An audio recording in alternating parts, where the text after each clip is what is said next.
practice for the game clock at this time.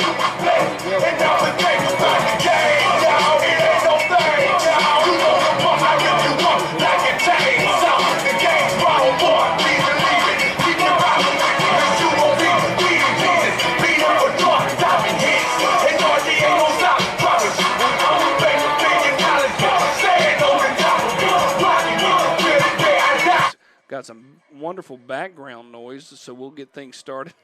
You know, hey, once again, welcome. I'm Bo McMichael with Adam Collins. This is Score 58 Network bringing you live Women's National Football Conference. The Atlanta Phoenix lost the toss. The North Florida Pumas decided to defer. It's going to be a wonderful weekend of action here on a Saturday, pre-Easter excitement here. Adam, how you doing tonight, sir? I'm great, man. All right. We're still too far away, though. We're still too far away. Yeah, we're 15 yards away from. Well, they're going to get started here. From the kick. Hopefully they'll move up and get things started here in just a minute. Special teams, man. I know it's one of those key moments of the games right here. We're glad to have everybody with us. We're going to go ahead and get things started here. We got Adam calling the game. I'll assist and help as well. This is week 3 of WNFC action here with the Score 58 Network, going with the WNFC live TV action, getting ready to go with the Ustream here soon, and off with the kickoff. There's the kick. It's a short kick, going to be fielded at about 30-yard line. She's coming around she was headed around the right side. She takes it left. She's got a little room, has the edge, but she's going to get run out of bounds. Nice return by Shavala Jones, and good starting field position for the Phoenix. I'm trying to see where they're going to mark this. Looks like right around the 47-yard line. No, 46-yard line. Looks like that's where it's going to occur. Once again, we're live here at Pebblebrook High School. We got a couple of games kicking off right now. We only have one game in particular starting at the same time. It's the New Orleans Hippies and the Alabama Fire. They kick off at the same time. We'll give you updates as we get information towards you. They are not live streaming. Our first live stream other game will occur around 8 o'clock Eastern Standard Time. Once again, glad to have everybody with us. Have a little technical difficulty with this line of scrimmage. It's for if you need help, let me know. Put it on the 46 and hit send. You got to hit send. Here, hand it to me. Give it a shot. All right. All right. There's Langley under center. Wishbone backfield. Motion to the right-hand side. They're going to do a blast play right here. Here we come around the right side. If I'm not mistaken, that's Tony Fuller, and there she goes. And they're lucky they ran her out of bounds when they did, because last week's Player of the Week for the Atlanta Phoenix, we all know what she can do. She is wrecking folks on her way to the end zone. Yes, that is definitely an understatement.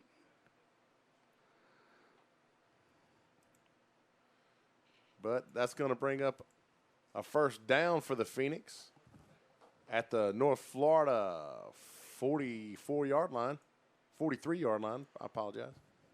No need to apologize. You're fine. We'll get all our graphics taken care of here in just a minute. I love taking time of what we got going on here. We're going to get our scoreboard up and running here in just a minute. Again, they're in the bone motion to the left side, and there's the toss. Fuller is running. She gets hawked down in the backfield, though. That's going to be a big defensive play for North Florida. Nice play by number 14, LaRoya Bauer. Nicely done. I think she missed her cut right there. I saw a seam, but it's easy for me to see a seam. Nobody's chasing me. No, nobody's chasing you. Nobody's chasing me, and my view is about 30 feet in the air. Yeah, that is definitely true in that manner. I would agree with you on that. But, that's always one of those nice things. Phoenix doing really well. Big talk right now of the Atlantic Division, them and the Texas Elite Spartans. A lot of people think these are the two teams to beat. Back to action. Langley under center, slot to the right-hand side, eye backfield. North Florida loading the line. There it is on the ISO. Good defensive stand up front, but Fuller's just not having it. No. She is just not having it. And there she goes, and tackled again by number 14, LaRoya Bauer. 22-yard line? At the 22-yard line. They're going to mark her out at the 25. At the 25. Again, the 26. You're going to have to get things right here, man, if I'm going to be able to keep up with you, man. And it looks like they just called a timeout. Okay, there we go. We got to go in the right direction this time. All right. That's a timeout for North Florida. That's their first time out of the game, but they're just trying to stop the bleeding right now. For those of you that watched the game last week, it was a definitive victory for the Phoenix, 55-7 at North Florida at their home field. And there's the wind blew that up, man. You're okay. I'm going to make me a cocktail to get through the rest of the game. Yeah. You know, one of the most interesting things, this is the first weekend where we're seeing back-to-back actions between teams that have already played each other. We have a rematch between not only the Atlanta Phoenix and the North Florida Pumas, but we are seeing a rematch between the Hippies and the Fire out of Alabama, and we actually get to see a for week one rematch between the Houston Heat and the Texas Elite Spartans here in just a little bit. So we have a long evening planned for you. We even have possibly another game. The LA Bobcats are going to take on the newest team to the WNFC, the Phoenix Prowlers, but we're not sure if they're actually going to be able to stream, so we'll know that information as time goes on. So right now it's 1st and 10, ball on the 26. Adam, take it away. Slot right, pistol left backfield right there. Langley trying to roll to her left and just has to get rid of it. It looked like maybe she was trying to run the ball because Mosley's out there on the left side and she's blocking, so I don't think she was expecting – somebody zigged where they should have zagged on that one. And that's always sometimes the case, so I definitely understand that. But that's going to bring up 2nd down and 10. The Phoenix just at the edge of the red zone. They lived in it last week. It really was one of those games where the game was on one side of the field. Langley under center, backfield, slide out to the left side. Deep handoff right there. And there she goes. She's going to bang her head on the goalpost right there, ladies and gentlemen. Marcy Myers on the carry. I'm sorry, Shadela Reese. That is 23, correct? Yes. The numbers are a little tough. I do like the jerseys, but do. the silver is hard to see.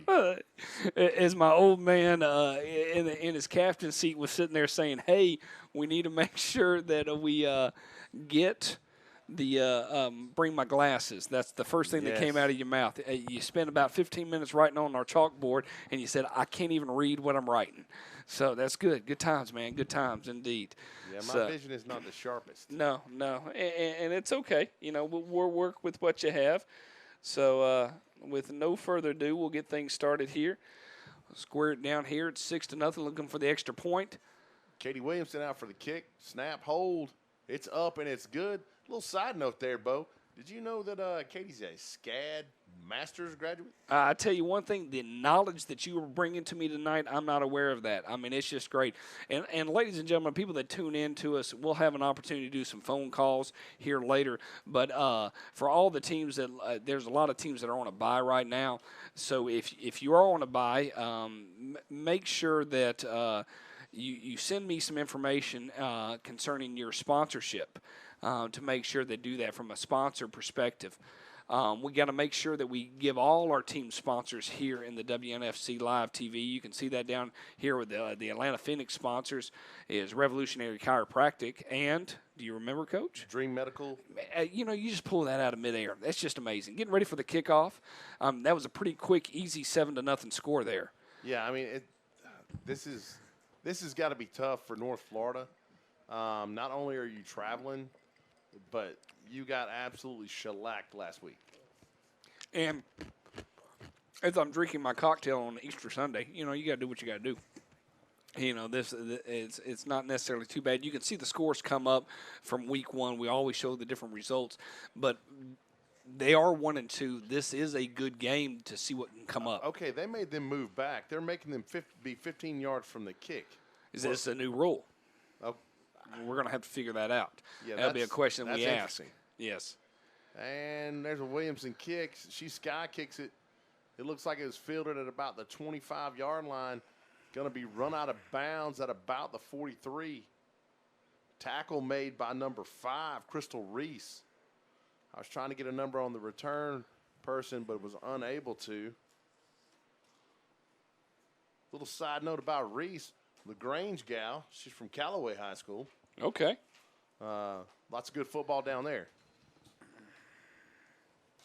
So this is going to be seeing North Florida's first opportunity to show what they have on offense here. Ball's on the you're going to say the 41. Hey, Coach, if you can't give me the right thing, I'm running the possession here. You know, I can do what I can do.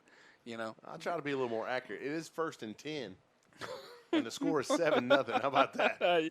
You're good, man. You're good. I am what we call busting your chops here, man. That's all I'm trying to do. I'll be happy to do the board. I just couldn't do it when No, it wasn't you started registering. panicking a little bit, so I was like, hey, man, I'll do the board. You call the plays out. We're good. Gun with a sniffer back to the left. There's a snap, quarterback run, straight quarterback run, and she has some room right there. Ran into a brick wall of sorts. She's going to get piled up right there. It's not good.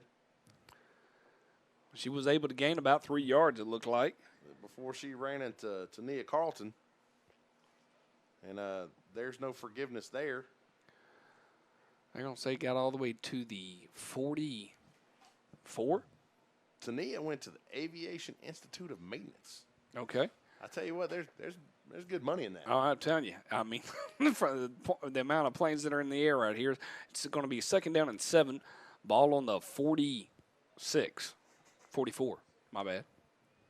It's that same look, the gun with the sniffer back off to the left, the same play. And there goes the quarterback, and she's making good progress. She's going to be close to a 1st down. Looks like J-Rock got in on that tackle. And they're going to give it her 1st down. They're moving the chains. What they're doing right now is basic football. You just send more people than they can deal with. Well, I mean, and it's wondering what they learned from the first week. Those are the things that go through my mind is saying, okay, hey, what did we get out of this perspective? What are we able to do overall-wise? Those are things that go through my mind. They had some bright spots last week. I will come back to that. Sniffer back to the right, gun backfield. Looked like somebody started early that time. But they're not going to call that. They were able to get right on there. No gain. Who was that? Number 79. She came in with her motorcycles and decided to just fly off and have a little fun. I don't have a 79. I have a 78 to Nia Carlton. I'm pretty sure that's who that is. Right. I mean, yes. And I know different jersey numbers. What are they going to call offsides? Yes. That is what they're going to call it. Yes. Flag on the play. Blah, blah, blah. I did not see it drop. That's the first penalty of the game. Hopefully the last.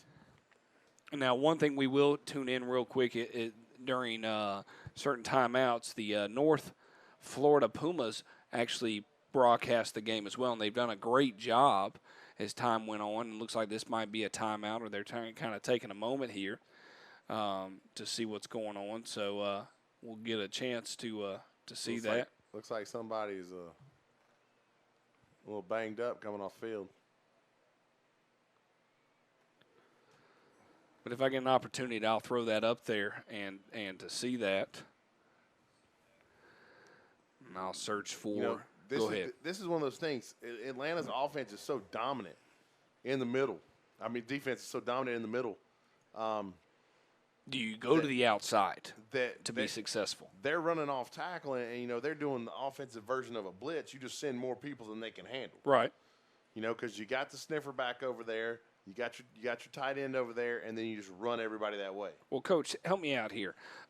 Playing a team back-to-back like this, what are you and I know the biggest famous line that you gave me last week was just throw away and burn the tape if you're the Pumas. Oh, yeah. I mean, it's 55-7. You burn the tape, this and this, and you were hoping for a little bit better outcome, and you didn't get it, a lot of yada, yada, yada. But what do you do, on the flip side of things, getting ready for this particular game? 1st and 5. Well, there's a snap, quick give, headed for the right side, and it's going nowhere. Carried by number 25 for the Pumas, Alexandra Perry, brought down by a host of Phoenix players. So lots of folks in there on that one. No gain on the play. Is that what you're giving on that part? Yeah, no gain. 2nd down and 5, ball on the 45. But, if it's me, I'm going back and I'm trying to find, when I look at the Phoenix, I don't want to run between the tackles. I got to hit outside if I'm going to have a chance. Right. Because inside there's tough sledding right there. Slot out to the right side, gun backfield, there's a snap. Quarterback drops, throws it out to her left side, had a completion, couldn't hold on right there. Ball intended for number 24. That's Skittles Broxy. Just couldn't come down with it. Good job on the defense right there, jarring that ball loose. Good job on the pronunciation of Skittles. I went through and looked at all their nicknames when I was throwing that stuff out there for you, so I was excited about that I could get that to you. Well, I truly appreciate it. No problem. It's the things that I don't do is what matters, not necessarily. The fact that the board's not magnetized, that's a real problem. Hey, man, you got to work past that. We got an arena league going on right now that I'm trying to pay attention to and making sure everything else is copacetic across the board. So, hey, we're doing what we can. All right, quarterback drops, looking out to her left, trying to let it fly. Oh, lucky that one was not picked. Looked like they were trying to throw a deep out right there, but really good coverage by number 30, Asia Bakar, for the Phoenix. She was right there. I thought she might pick that one off.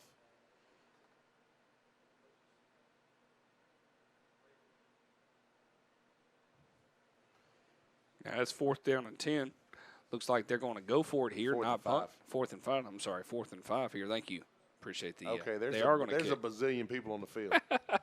Well, she's realizing that she's got to run off. Yeah. Okay. Because I was like, either there's not enough people on the line of scrimmage, there's way too many people out there. And there's a snap. Oh. And they get it away barely. Number 79 came in like a rolling thunder. She's going to take it to the outside, number 5, with the punt return. Pretty good return right there by number 5, Crystal Reese. All the way back to the 30-yard line. And that's where the Phoenix will take over. And this is, the upside of that possession for North Florida is that they did get a first down. I would agree. And I felt like that they were moving in the right direction. Oh, yeah. I mean, they were starting to do some stuff. I mean, because the thing is, if you could get that off-tackle running game going, even if you're having to use your quarterback, right? If you get the off-tackle running game going, you can pull people in and start working the perimeter passing game. I would agree.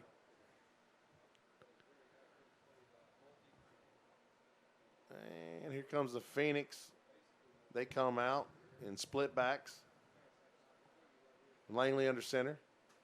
She's directing traffic and moving Mosley to the right side.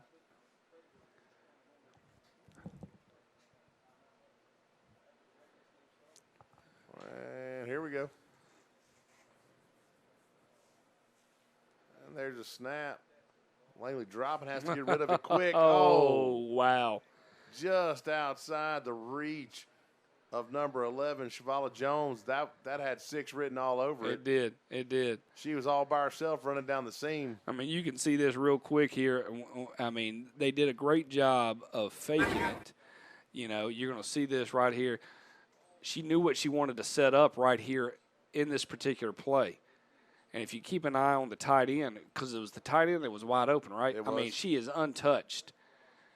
Just out the reach right there. Just out the reach. Yeah, you got to get your hands on the tight end. Goodness gracious. 2nd down. Same look for the Phoenix. Just plain old right split backs. There's a snap. Give around the left side.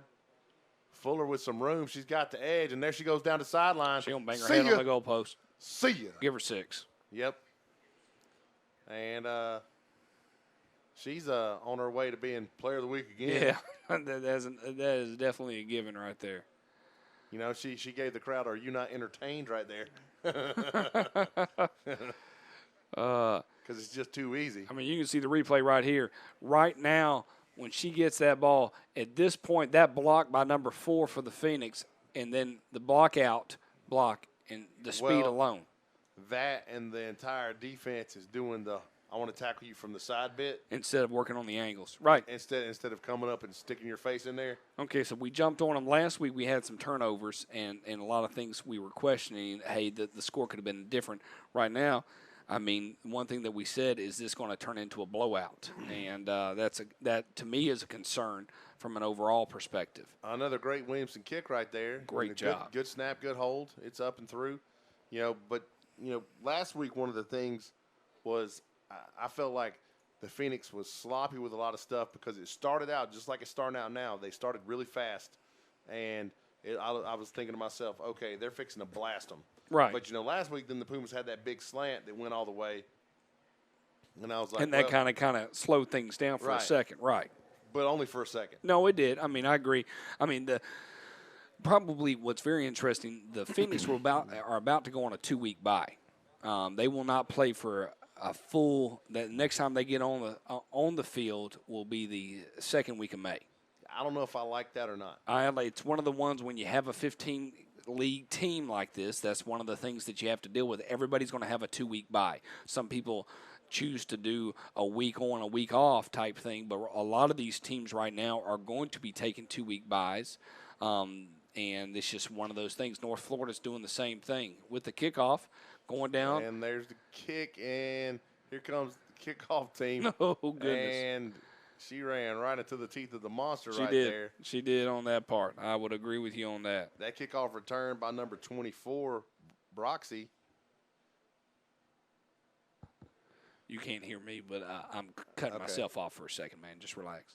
Gotcha. Nice play right there. The WNFC being brought to you by Rydell and Adidas. That's one of the ways this is big-time football, big-time sponsors. The Atlanta Phoenix being brought to you by Dream Medical, Revolution Chiropractic, and our third sponsor is – anyways, we'll come back to you with that. Hey, man, I was just we're getting ready to do some phone calls here in a minute, and I have some people chirping at the bit a little bit, so I was trying to get my phone call set up. Sorry about that, Coach. Run coming to the right side right here. There's a snap. Fakes a give, tries to boot out to her left, looking for some space. Good, tough run, going to pick up about 3. Nice run by Rocky Phillips for the North Florida Pumas. And she's going to go out there and be introduced to LaVonda Parker. About 2nd down and 9, you would say? I would say 2nd down and 7. 2nd down and 7. You a nice man. I'm going to give him 8. Okay. All right. We'll call it 8. 36. You can see further than I can. Yes. Blind man walking. It's okay. Yes. Blind man walking. Reminds me of SNL skit I'll have to show you. I'm trying to get up the couple of YouTube things going here. So, once again, we're glad to have you here with us on the WNFC TV Live. Getting ready to head over to Ustream here in about a week or so. So, get ready for some action here tonight. We got 3 games on set. Still heavy right. There's a snap. Try to run to the right side, but Bringing no down. doing. Who was that? No doing. She's going to help her up. Looks like number 92. I think that's number 92. Yeah, Taryn Stringer. For the Phoenix. I'm going to call it 3rd down right now. 3rd down and about 8. Balls on the 36. Taryn, a nurse, got her BSN. Wow. I've spent a lot of time over this past week researching everybody and kind of figuring out where everybody's at. So it's very interesting to see that. It's a good cough, Coach. You hang in there. Your day going okay so far, sir? So far, so good, man. So far, so good. Had to fix the baby gate at the top of the steps, but other than that, I'm good. That was a little frustrating. But did you get it done? I finally did get it done, yes. All right, man. Here we go. 3rd and 8. There's a snap. Give around the right side. Nothing. Left side on an ISO. Nothing there. And Coach, what we going to do here? I mean, they're not 70, having it. They can't block 79 is at that all. 79 or 78? I'm going to call her 79. It might just be the number jersey changes over. Because I have Tania Carlton. I'm going to just call her Tania Carlton on this part. I mean, what we're going to do right here is we'll show this play again real quick, and I'll pay attention to the punts. I mean, the penetration that she gets in the hole right here on the right guard, on the left side, she's just not putting up with it. She's holding them up and going that, getting ready for the punt. She's taking a double team and just splits a double team. Yes. And there's the punt that barely gets away. It's going to be fielded. She takes it by to the Crystal outside. Reese, and she's hit the seam. She did hit the seam, didn't she? She's all the way got to some 40. Oh, good gravy. Oh, let her pop up on that one. It was a good hit. Yeah, she got rocked. Good hit on that part. She got rocked right there. I don't know what they're talking about. Rock the taskbar, Goodness gracious. Yes, everybody loves the clash. Yes, they do. Personal foul. Okay, did you see a signal of a penalty? No, other I than did not. personal foul. I wonder what that was. Probably hitting somebody in the back. That would be my guess. That's usually the most And honest. that's just one of those things that occurs on returns, especially when somebody hits the middle, because I don't know what happens in people's minds when. I mean, because if she gets tackled right there, it's better than taking a 15-yard penalty.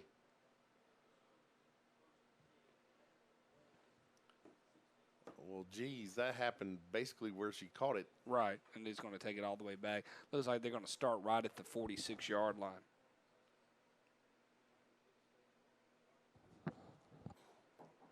Looking forward to another exciting week in the WNFC. Teams really starting to separate themselves in both divisions. We'll have an opportunity to kind of talk a little bit more about that here shortly. It's 1st and 10 balls on the 46 for the Phoenix, looking to add on to this 14-0 lead here in the first quarter. There's an opportunity for the Pumas to step up. I think this is it. Slot out to the left, out backfield. Langley takes a snap, drops, is under pressure as it rolls out to her right, evades pressure, and then just throws it out there. They're going to call that incomplete. That's a gift right there. I thought that might be intentional grounding. However, I forget. I'm so used to watching all different kinds of football. Right. She's outside the tackle box, And so it makes it okay in that sense. I understand. I apologize. Yeah, nobody's going to hold it against you. I'm a college guy by trade. I know. But when we talk about the Atlantic Conference and the Pacific Conference, we definitely can see definitely some changes going on between it. You get two really top teams in the Atlantic Conference between the Texas Elite and the Atlanta Phoenix, and then everybody else is kind of hanging out in the Pacific. It's kind of a bottleneck over there in the Pacific, and we'll have some time to talk about that once the second game here starts. Backfield, slot out to the left. Langley under center. There's a snap. She drops, throws it. Wide open. There it goes. Bang her head on the goalpost. Goodness gracious alive. If I'm not mistaken. Number 20. No. What is it? Is that 6? That's Mosley. Mosley. Goodness gracious alive. They got some great they're doing a great job on touchdown performances. I mean, they're working. Yeah, they really worked on this. They did. I even got a text from the general manager. They wanted to make sure that we were videotaping and getting the promotional piece. I mean, you can see the touchdown right here. It's the same thing that we saw before, and nobody's covering the tight end. I'm not sure what the DB's back there looking at. And, I mean, it must be that the free safety is not in the blocks right there. They must push them out to lead that to be a wide-open touchdown right there. Katie Williamson out to kick. She's going to get her work this evening.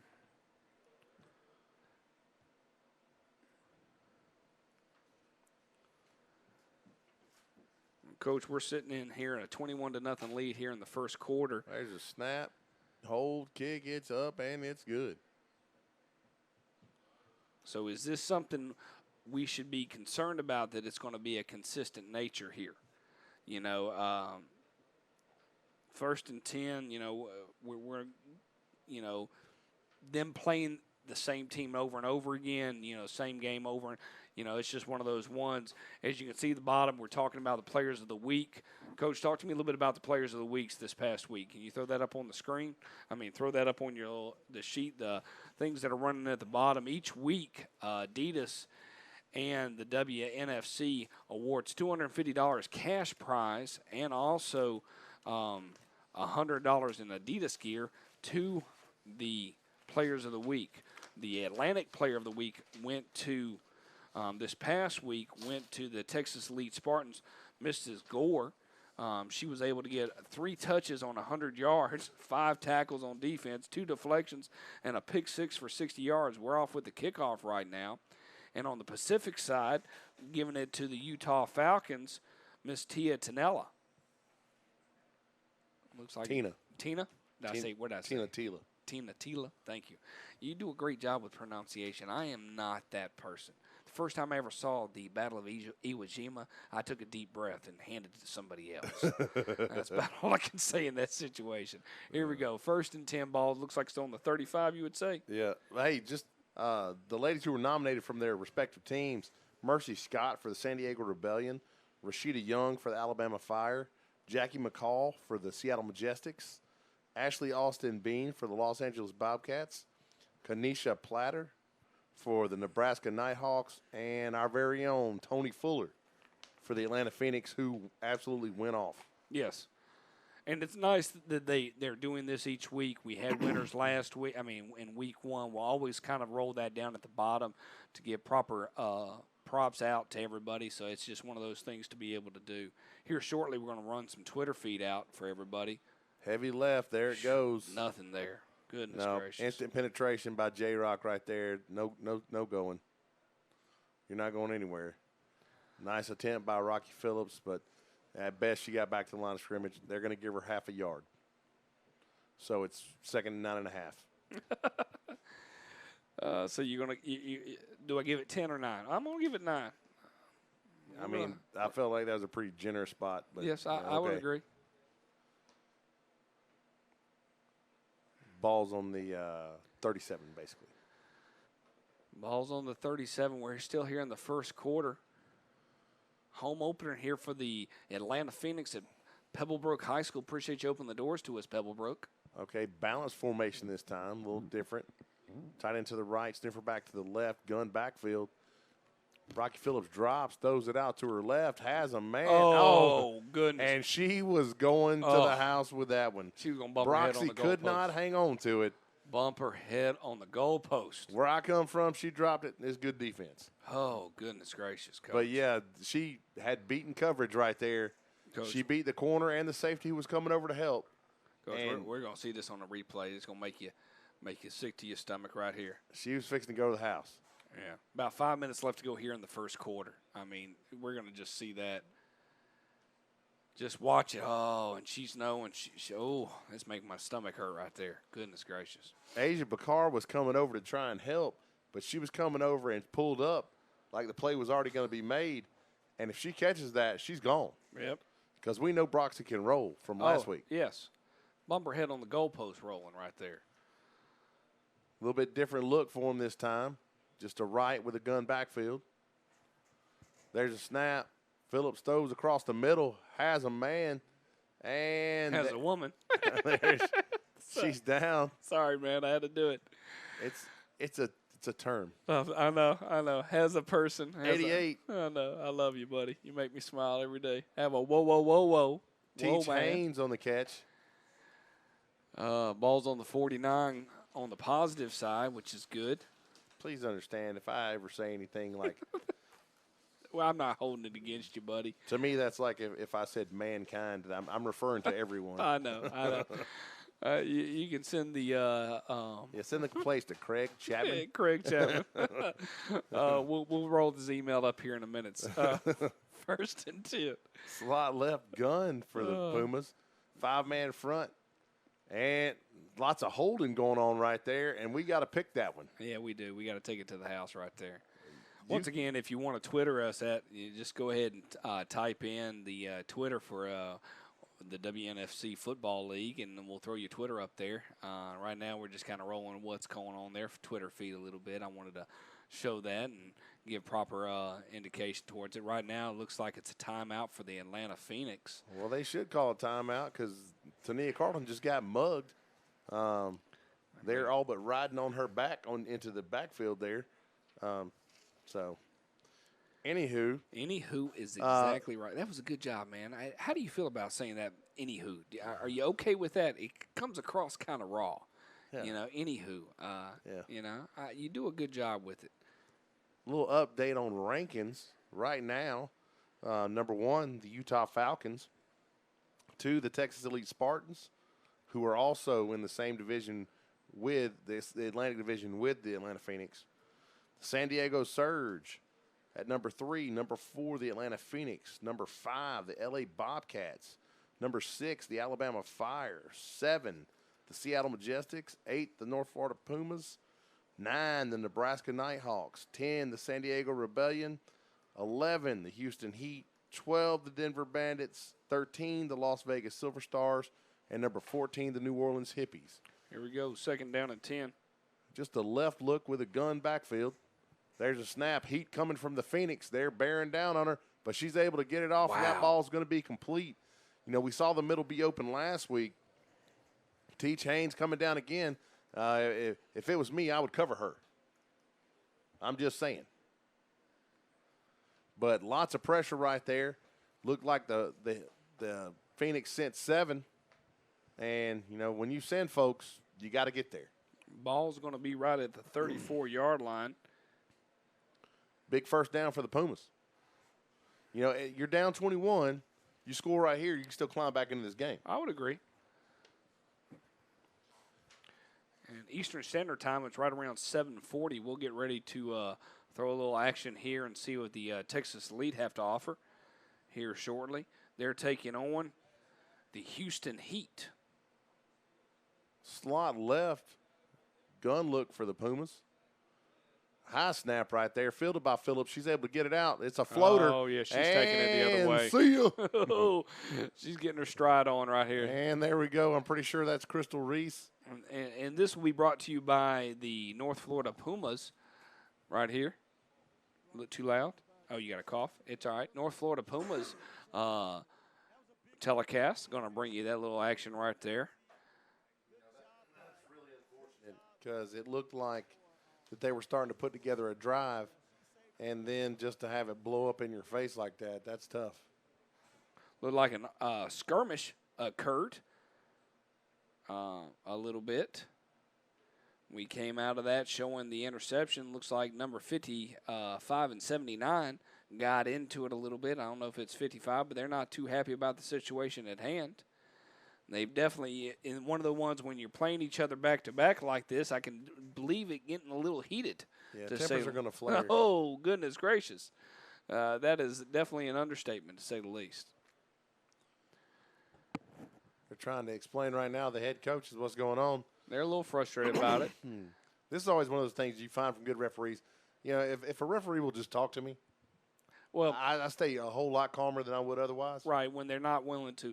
But understand this, you had the defensive team turning into, and I don't think we're going to be able to see it, but I'm going to see if I can bring it back here just a minute while they're trying to scope it out here. Let's see.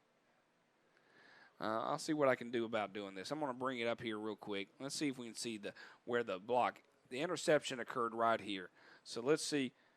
That's where the argument occurred back there with the orange It looked like shirts. it might have been hands to the face right there. Yeah, I mean but, they were a little frustrated. It didn't look like a brawl. It looked like enthusiastic blocking. Oh, I mean, well, the defensive person becomes the offensive person, and the old head on a swivel becomes full effect. Is if you're trained for one thing, doing another is not always so easy. No, I would agree. I would definitely agree with you on that part.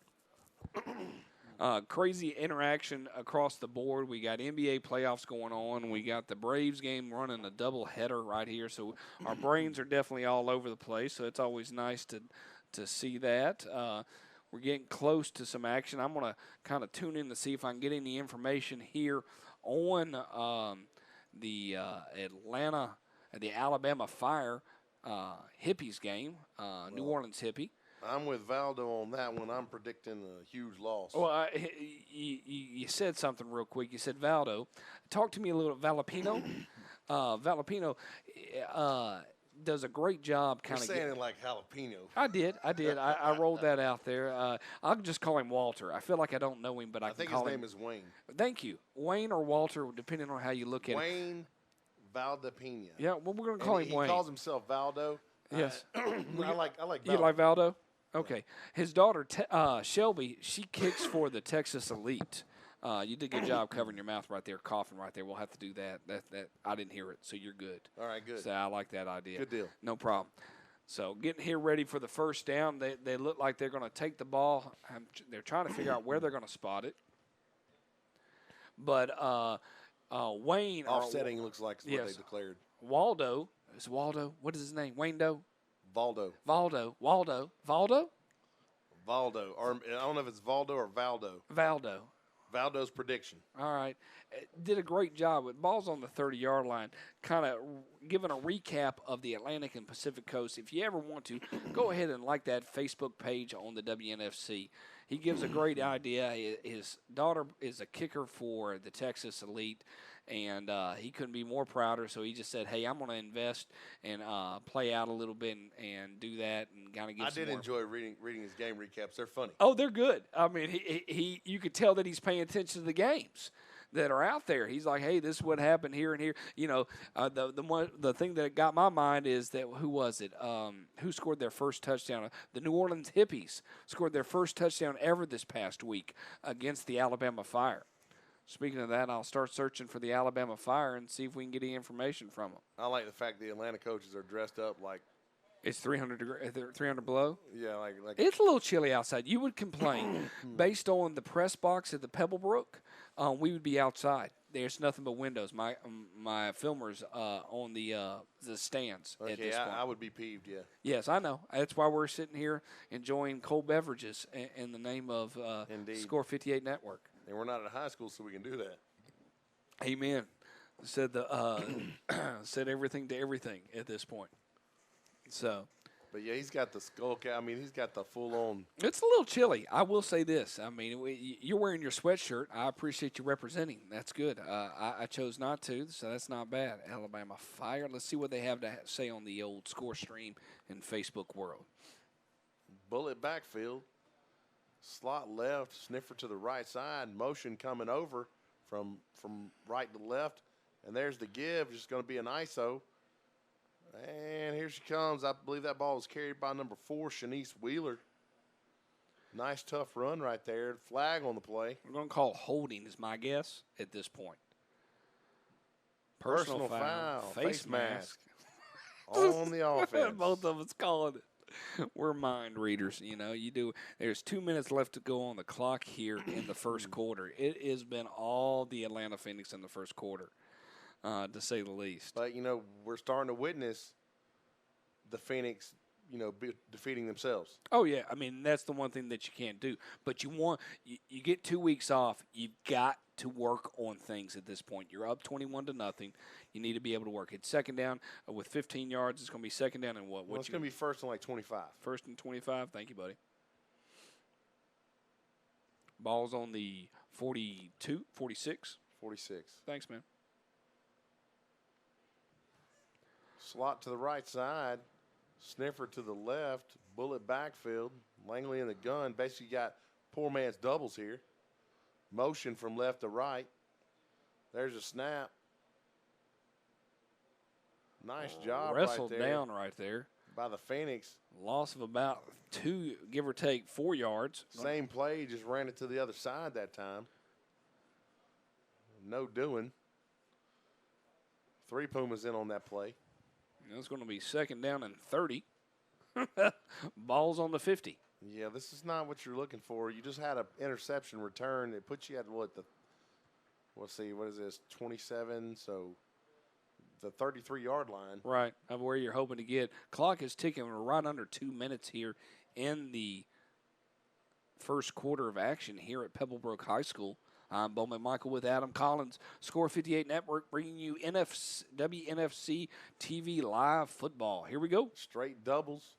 Langley lets it fly and just out of the reach. And that was just contact right there missing. That was it. Just out of the reach of Jones right there. She just couldn't quite get there. You know, if she'd had another step, that would have done it. Oh, she banged her head on the goalpost, and we'd been up 28-0 here. That's the second time she's been wide open, and they hadn't been able to hook up. So what do the Pumas need to do? The Pumas are 1-1 right now. I mean, they've got to find a way to stop the offense for the Phoenix. What are they going to do to stop the Well, for one thing, based upon what I've seen, they need to get their hands on the receivers. You know, you're going to have to get them on the line of scrimmage. You got to do something. And then, you know, obviously you want to stop the run. But right now, you're doing a great job. You're in position to get off the field right here. Right. Because it's 3rd and 30. That low snap. And ball's on the Langley ground. just falls on it. Wisely just falls on it. Hopefully she's okay right there. A little pile up on top of her. That's going to bring up 4th down. 4th and, you know, forever. Yeah. And Phoenix is going to have to punt. So, despite not being able to get into the end zone, the Pumas are able to come up with a defensive stop, greatly assisted by penalties on the Phoenix. You know, and this is one of those things as a coach, I would lose my freaking mind on the sideline. I would agree. Because You had a chance to really put them away. 21-0. We're still in the first it's quarter. a chance to slam the door on them. Yes. There's an old principle that was taught to me in college called the barroom brawl principle. When you get in a barroom brawl, the first thing that you don't do is when you punch somebody, you don't walk away from them. You got to continue to punch at them because if not, they're going to get back up, and you don't want them to get back up. It look like we're going to get a timeout here. Yeah, nope. Either that or it's the end of the quarter. Could be the end of the quarter is what it looks like. They're going to. Yeah, I didn't see anything signaled, so my guess is the end of the first quarter. Yeah, I'm watching the clock tick down here on a delay right here. So it is the end of the first here, and we'll switch over to the second quarter. Well, I'd like to see the Phoenix. This is a great opportunity for them to kind of clean some stuff up, and that would be my goal. People ask me, what is my plan when we walk into a game where we're obviously better than the other team? My goal is to play clean. I would agree. I don't want stupid mistakes. I don't want penalties. I want to walk in. I want to execute, and I want to end the game before it starts. In the first quarter, I want them to have decided on the other sideline, we give up. There is no hope. I'm sorry, man. It's good. you give me every analogy. That's your goal. At that point, I agree. I agree with you on that part. So they're getting ready to punt. It's the first time we've seen them punt. Based on the first quarter, I wouldn't have thought we were going to see a punt. We didn't see the punt for the Phoenix until the second quarter. It's 21-0. They're out here in their first home game. They're up 2-0, and they're ranked 4th in the WNFC. The North Florida Pumas have dropped all the way down to number 8. They're in doubles, buddy. Oh, they're going to go for it? Are they going to quick kick it? They've got to, Coach. There's the low snap. Nope, they throw it out down the middle. Pass is broken up. So I think they just believe the defense is strong enough to be able to do that. I think that was Mosley the pass was intended for right there. She went up, and there was a 3-person collision right there. Looks like they've got a Puma down.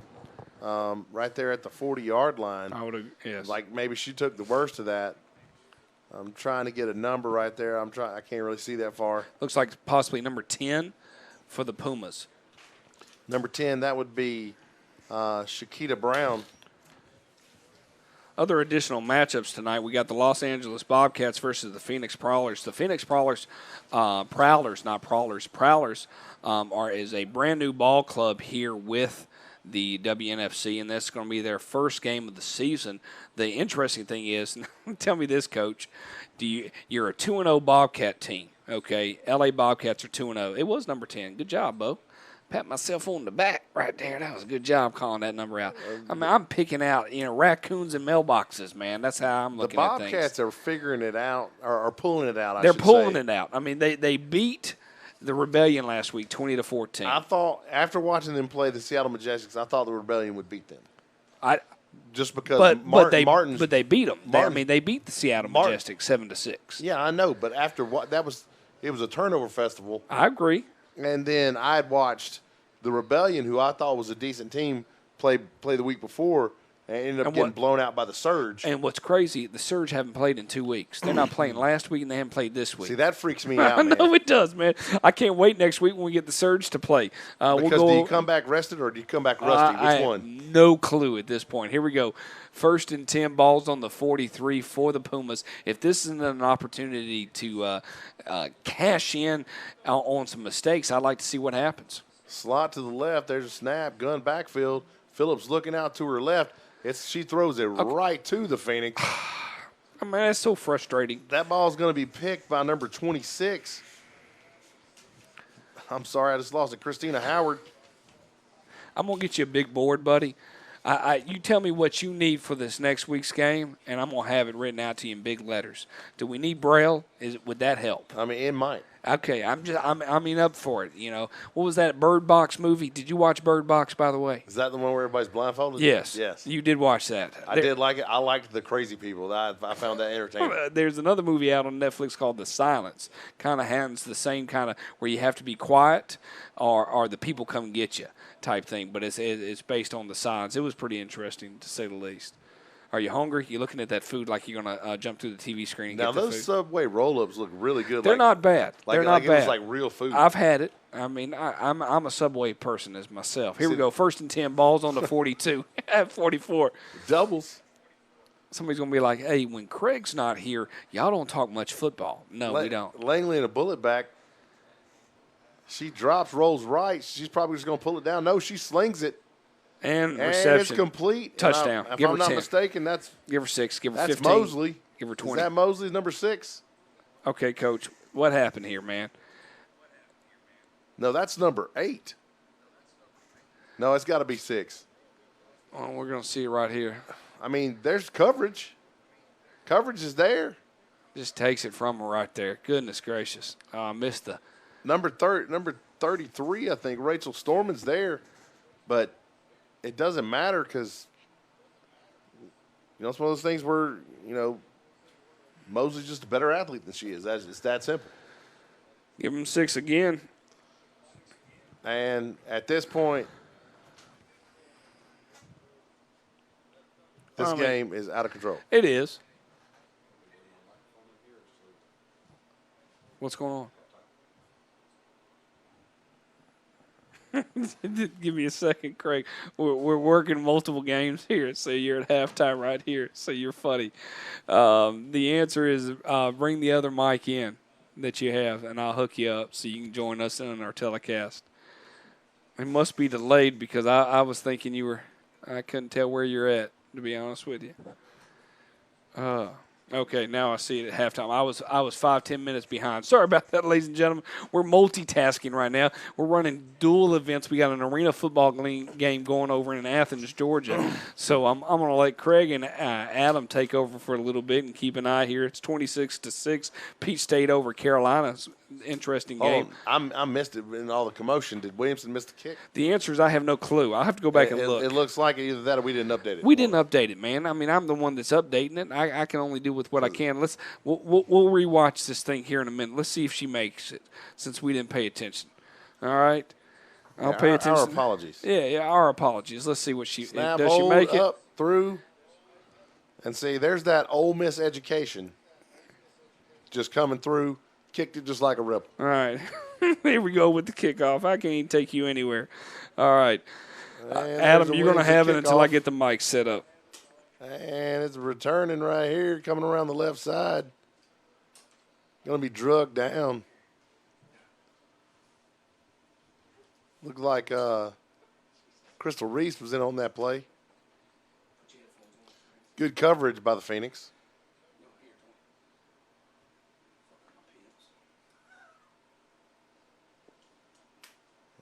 Make a better door than you do a window. Just saying. Well, I can only do one. Where we at, ball? Talk to me. Interesting week last week with rankings.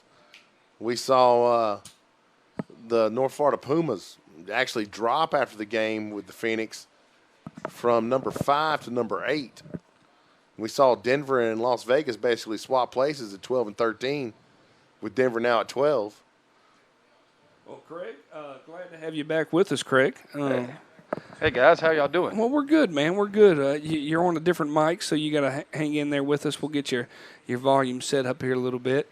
Time out. They just Hey, Jennifer, you can get us any updates on the New Orleans Hippies versus Alabama Fire. We'd appreciate that.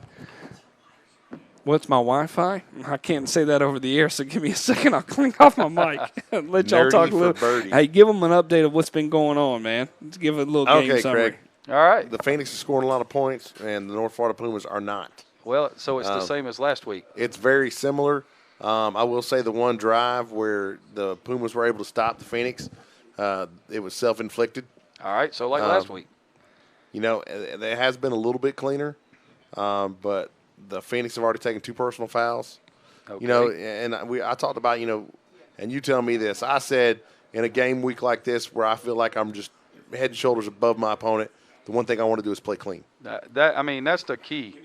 You want to play a game where you are, if you know you're clearly better, you want to eliminate the things like, pre-snap penalties, turnovers, things like that. You want to clean up what you did the week before sometimes personal foul penalties just happen.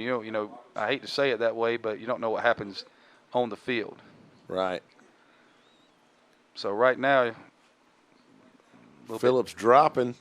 Quick throw out to her left side, trying to hit the flats right there. It was well covered. Number 49, LaVonda Parker there for the Phoenix. I do like the white jerseys, though. I do, too. I wish the numbers were outlined in something so I could see them better. You talking about the silver numbers? Yeah. They are nice. They look good, but I wish they were outlined in a darker color because I would be able to see them better. And it's only because I'm blind. Oh, I got you. And I refuse to wear my glasses. There's just straight refusal to wear your glasses? Yeah, they're sitting on the steps inside my hat. I know exactly where they are. Well, there is a little different look to the offense this week from the Pumas. Well, they've done some different stuff this week.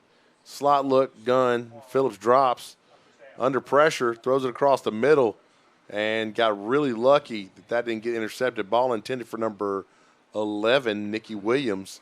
They keep throwing it over the middle, and Carla Odom is going to show up. Well, they've had two big completions across the middle. They had a drive where they were putting things together, and they had two big hits right down the poop chute. And it looked like they were going to get in. And then, a couple plays later, they throw it right to the Phoenix, just like stick it in somebody's chest. Yeah.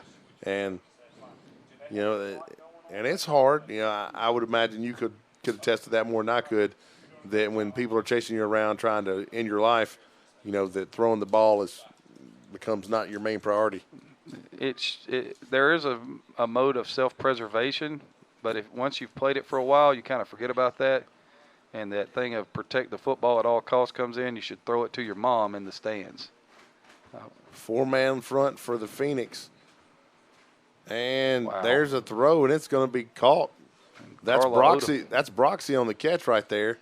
And Odom buries her, but it doesn't matter. That's a Puma first down. That was a really nice throw and catch right there. There was nowhere to go with the ball.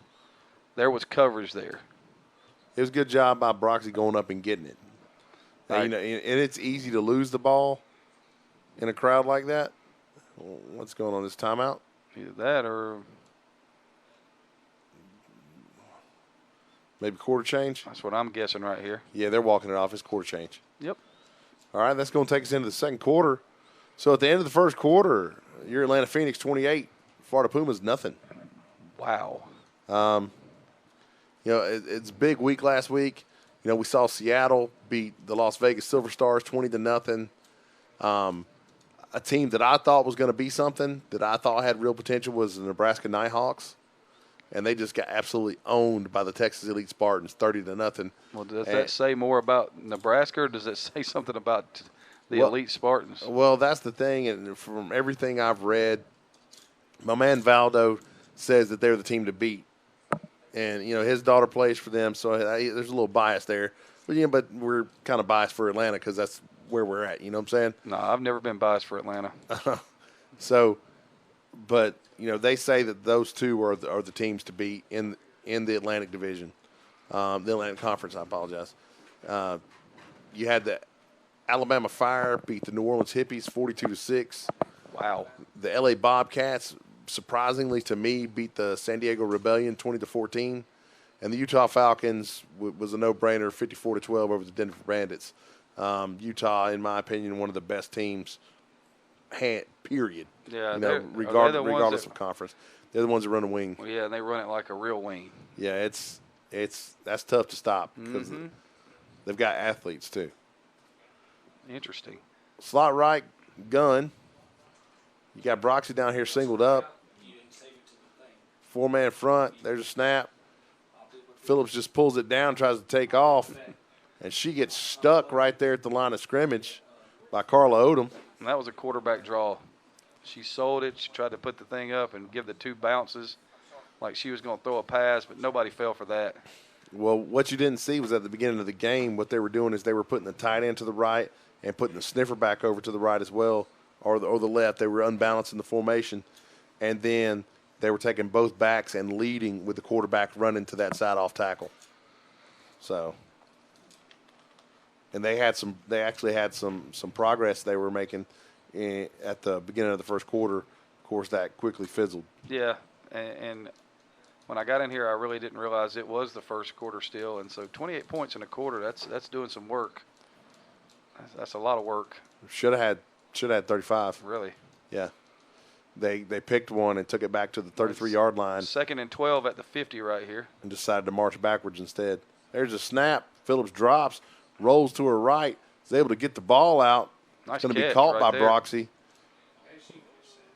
Oh, okay. Why is she back They there? called it incomplete, so it must have hit the ground when she went to Okay. the ground. Yeah, I Nice didn't see defense that. right there. Squeezing that route from the outside in. If you'll take the time to look at the bottom right-hand corner of your screen, you'll see the Bull logo. That's for a player from the Alabama Fire.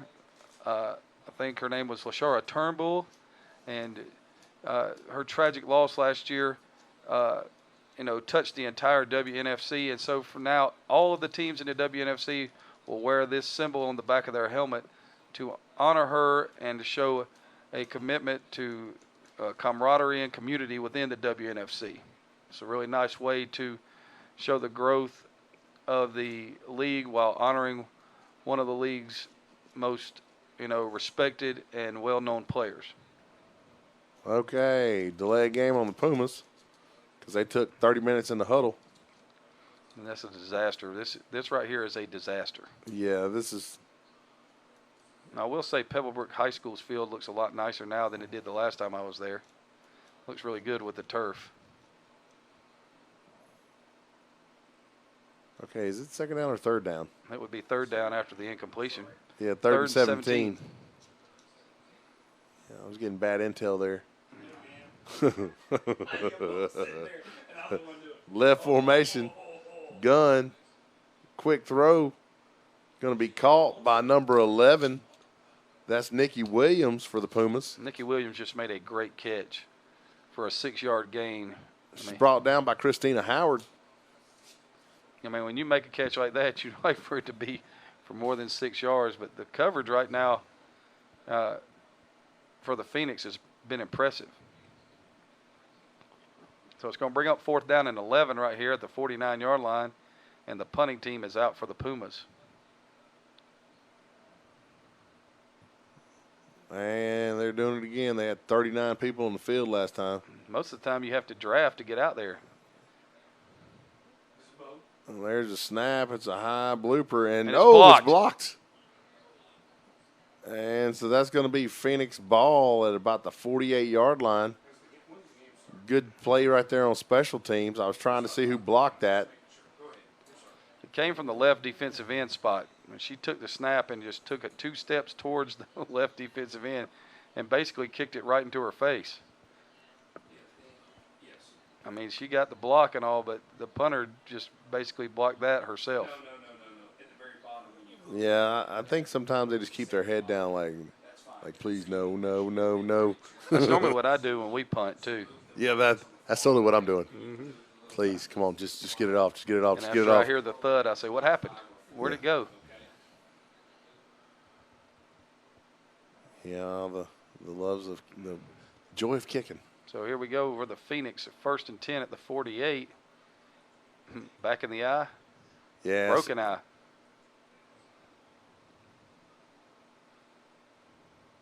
Slot out to the left side. Broken eye right. There's a snap. Give around the right side. Nice If cut. they don't call holding right there, and they did, it's a shame because Marcy Myers, I'm sorry, that's not Marcy. That's number 23, Shadella Reese. That was a great run. Yes, it was also a great hold. Yeah, that was a great run right there. Yeah, but that's coming back. We saw the, defensive lineman getting mugged in the backfield. If you're going to hold, hold. Well, she did. We saw it. And so did everybody else. Holds like that are not something that's going to get missed because it was one of those deals where you're just beat and she's already by you. And so they were just hanging on as she was running to the backfield. So that's going to bring up 2nd down and 20 from the 38-yard line. Excuse me, first down and 20 from the 38-yard line.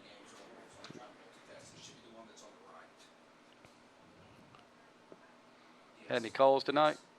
Not yet. Oh, interesting.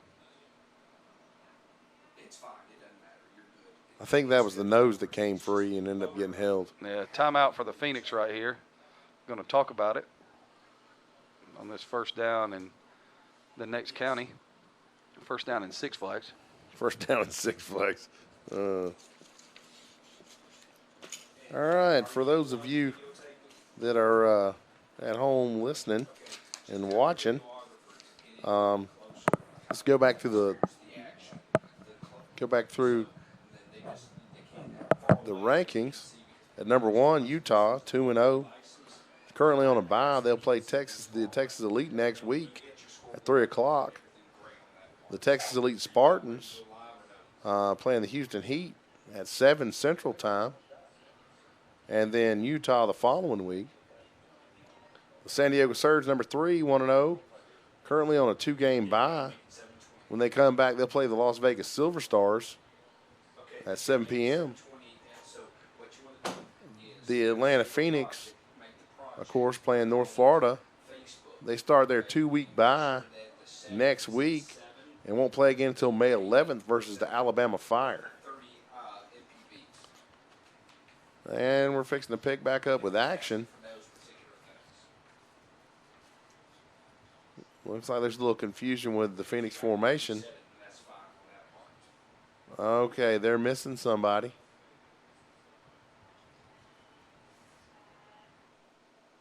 Okay, there's lots of confusion.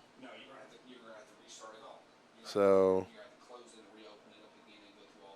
there we go. Missing a guard. There's a snap. Langley goes to hand off, but there's nobody there. It's a busted play, but she's going to make the most out of it. Make some lemonade out of lemons right there. I do enjoy some lemonade. She's run out by Alexandra Perry. That cool, refreshing drink. All right. Sorry, I was trying to get the Texas Elite up and running. They're about there. I've already taken off with the Houston Heat. So we're hopefully get some information. I'm going to look on the website, get some things on the score screen, and see if I can get anybody to respond to the New Orleans versus the Hippies. We're here in the second quarter. Roughly about 11 minutes to go in the second quarter. Feels like it's the longest game on record here. Would you agree, Coach? Oh, yeah. I mean, there hasn't been a ton of penalties. No. But lots of throwing. Yes, and so it's going to stop the clock left and right here. I'll get the down and distance here in a minute. I want to go look for some Alabama stuff so before I throw up the down and distance here. All right, quick snap right there. ISO off the left side. Back fighting hard. That's number 23. Shadella Reese on the carry. Looked like she might make free, but she got wrangled right there before she could get loose. Did you enjoy talking to Craig more than me? You can say that. It's okay. No, it's just what I'm used to, that's all. I know, man. I'm more or less I talk about random stuff, you know. Well, and, when these games get really lopsided, some of the things we talk about, I actually had a player walk up to me one time, and he said, "You don't want to be talking about Bojangles all the time." Yeah. And I was like, "That's me, buddy." Well, I've already ordered some Pizza Hut, so it's coming. That is me, my friend. I am a little hungry. I'm on this. There's this, let's call this play, and I'll tell you what I've joined here. It's 3rd down and 9, balls on the 48-yard line for the Phoenix. All right, slide out to the right side, gun backfield. Langley waits the snap. Looks like Pumas are going to send pressure. Langley takes a snap, drops. She has some time. She, again, just can't connect right there. Right off the mark a little bit. Got Mosley running wide open. She's got to put a little air into that ball. I would agree with you on that to give that. But I joined this thing on the internet. I was very intrigued by it. So I'm a sucker for of a group setting. It's called the Fit Father Project. I don't know. Father Project. It's fathers over the age of 40. Check. That's me. I'm on that check box. And people that don't necessarily have enough time to work out, and it kind of gives certain things. So I joined it, and it only allows me to eat 3 times a day, which is fine. That's what a normal person eats 3 times a day. I mean, sometimes turtles don't even get eat that much, so I understand that. But I could eat a hobby horse right now. I'm that hungry. Here we go. 4th and 10. They're going to call timeout for the Pumas. And hopefully the Texas Elite's going to get up and running here against the Houston Heat. I'm going to continue to surge. Did the hefty Mary Poppins thing hurt your feelings or something? Not necessarily, but, man, I got on the scales the other day, and it told me to get off. It did. It did. And I deal with a lot of stress comes in the fall, so I'm trying to, trim down before the fall starts? to deal with my heart. I'm seeing people drop, so I'm trying to be a little bit more aware of my weight to be able to do that. And I'm going to let you take it over. Kind of give some recap about the players of the week. I'll be right back. All right. Hey, just so you know, week 1 players of the week, we had out of the Atlantic Conference, Amanda Magnuson. 3 touchdowns, 2 pick sixes, 100 yards receiving. Give me 1 second, and I will tell you I lost her team. There's week 2, and there's week 1. The Nebraska Nighthawks. And, hey, we're back to action. I'll cover week 1 Pacific Player of the Week shortly. Here comes motion from left to right. Sets up a slot right. There's a snap.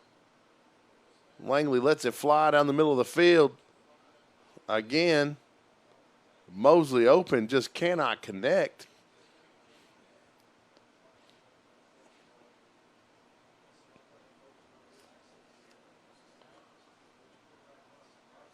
But that Pacific player was Dina Guidry for the San Diego Surge. She was our quarterback.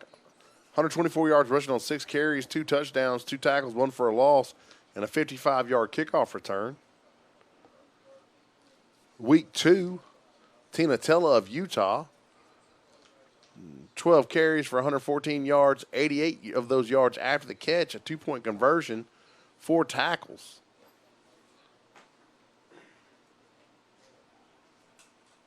All right, the Pumas got the ball. Here we go. It's 1st and 10 at the 50-yard line. There's a snap. Phillips looks out to her right, lets it fly. And I don't know why the receiver stopped, but she did. Roughly about 10 minutes remaining here in the second quarter, Coach Collins. Well, and it's hot stuff right now. Hey, your Atlantic player of week 2, Rasan Gore for the Texas Elite Spartans. 3 touches for 100 yards. 5 TDs. Listen to you pausing. 5 tackles, 2 You're deflections. You're trying to read your own writing there, buddy. And a 60-yard I have it pick written six. down on the sheet of papers, man. I know, but then I had to shuffle through all the papers. I know, man. This is why I need the board. I'm working on it, man. I'll do a better job with the board. Last week you were really good. If I had thought about it when I got here, I had plenty of time to do it. I know. I handed you the paper, and then you were like, "Hey, I don't write very well anyway." No, you don't. I mean, you could be a doctor based on that writing that I'm seeing. Here we go, ladies and gentlemen. 2nd down and 10 for the Pumas. Ball's on the 49. Gun, just plain old right. Oh. Phillips trying to get it out. And no. Meta wall. Why would you do that? No, you wouldn't do that. That's the whole point. Oh, and they're going to call personal foul? They're going to call taunting. Okay, they can call taunting. Hey, it looks like we got a live video here. The Texas Spartans are already up 14-0 over the Heat. When I get that going here, we'll get that up there on the ground. We appreciate everything that the Spartans are doing to get everything running coincide-wise, and I'm happy that we got that one because when we go to halftime here in 300 years from now, at halftime, we'll be able to go to the Spartans game. I am going to in just a minute, give a little picture-in-a-picture action here of the Spartan game. And unsportsmanlike conduct, 1st down. And that is just dumb as dog, dude. Because tell me how you really feel, Coach. You made a great play. Tell me how you really feel, Coach. Great play. Stuffed them 6 yards deep in the backfield. Now you're looking, at 1st and 10 instead. This is just Phoenix bringing some heat up front. instant penetration right there. Able to get past the first she's wave. going to bang her head on the goalpost. And she's got some room. Does she have the angle? Phillips, Yes. Phillips is not going to get there. Looks like number 10. No, who was it for the Phoenix? I think that's number 10. Raven Buchanan. You can call her Boo. She can be your Boo. It's okay. Buchanan. Runs her out of bounds right there. Oh, my goodness. But that was a good job taking the angles right there, to say the least. Yeah, I don't think. Did you see who won the game one of the I did not. I don't think Phillips is very fast, but she's fast enough. I understand. You know what I said right there? They sent a lot of pressure, but she got past the first wave, and that's the thing about blitzing. If you can get past that first wave, right, I agree. You're in trouble. Yes.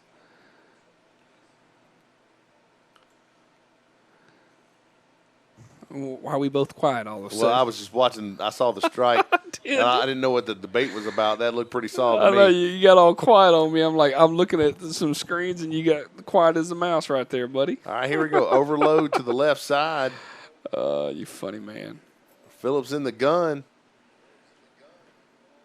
There's a snap. It's a high snap. She looks out to her right side. She rolls right under lots of pressure, and J-Rock murders her. Yes, and they're going to call. Oh, no. You got to be kidding me. You have to be kidding me. What are you going to call? I don't know. Mean tackle? Yes. It's got to be a mean tackle. That's the only thing it can be, man. That's what rough. are they? That's rough. Face mask. Show it again. Listen to you. Show it again. I can't go there just yet. We're getting. Oh my! I know we're getting into some dual environment here. If she got her, I did not see it at all. I know. Like it looked like she had her by the shoulders and rode her down. You cute man. All right, so that's terrible. On the left-hand side of the screen, you're funny, man. We got the Spartans and the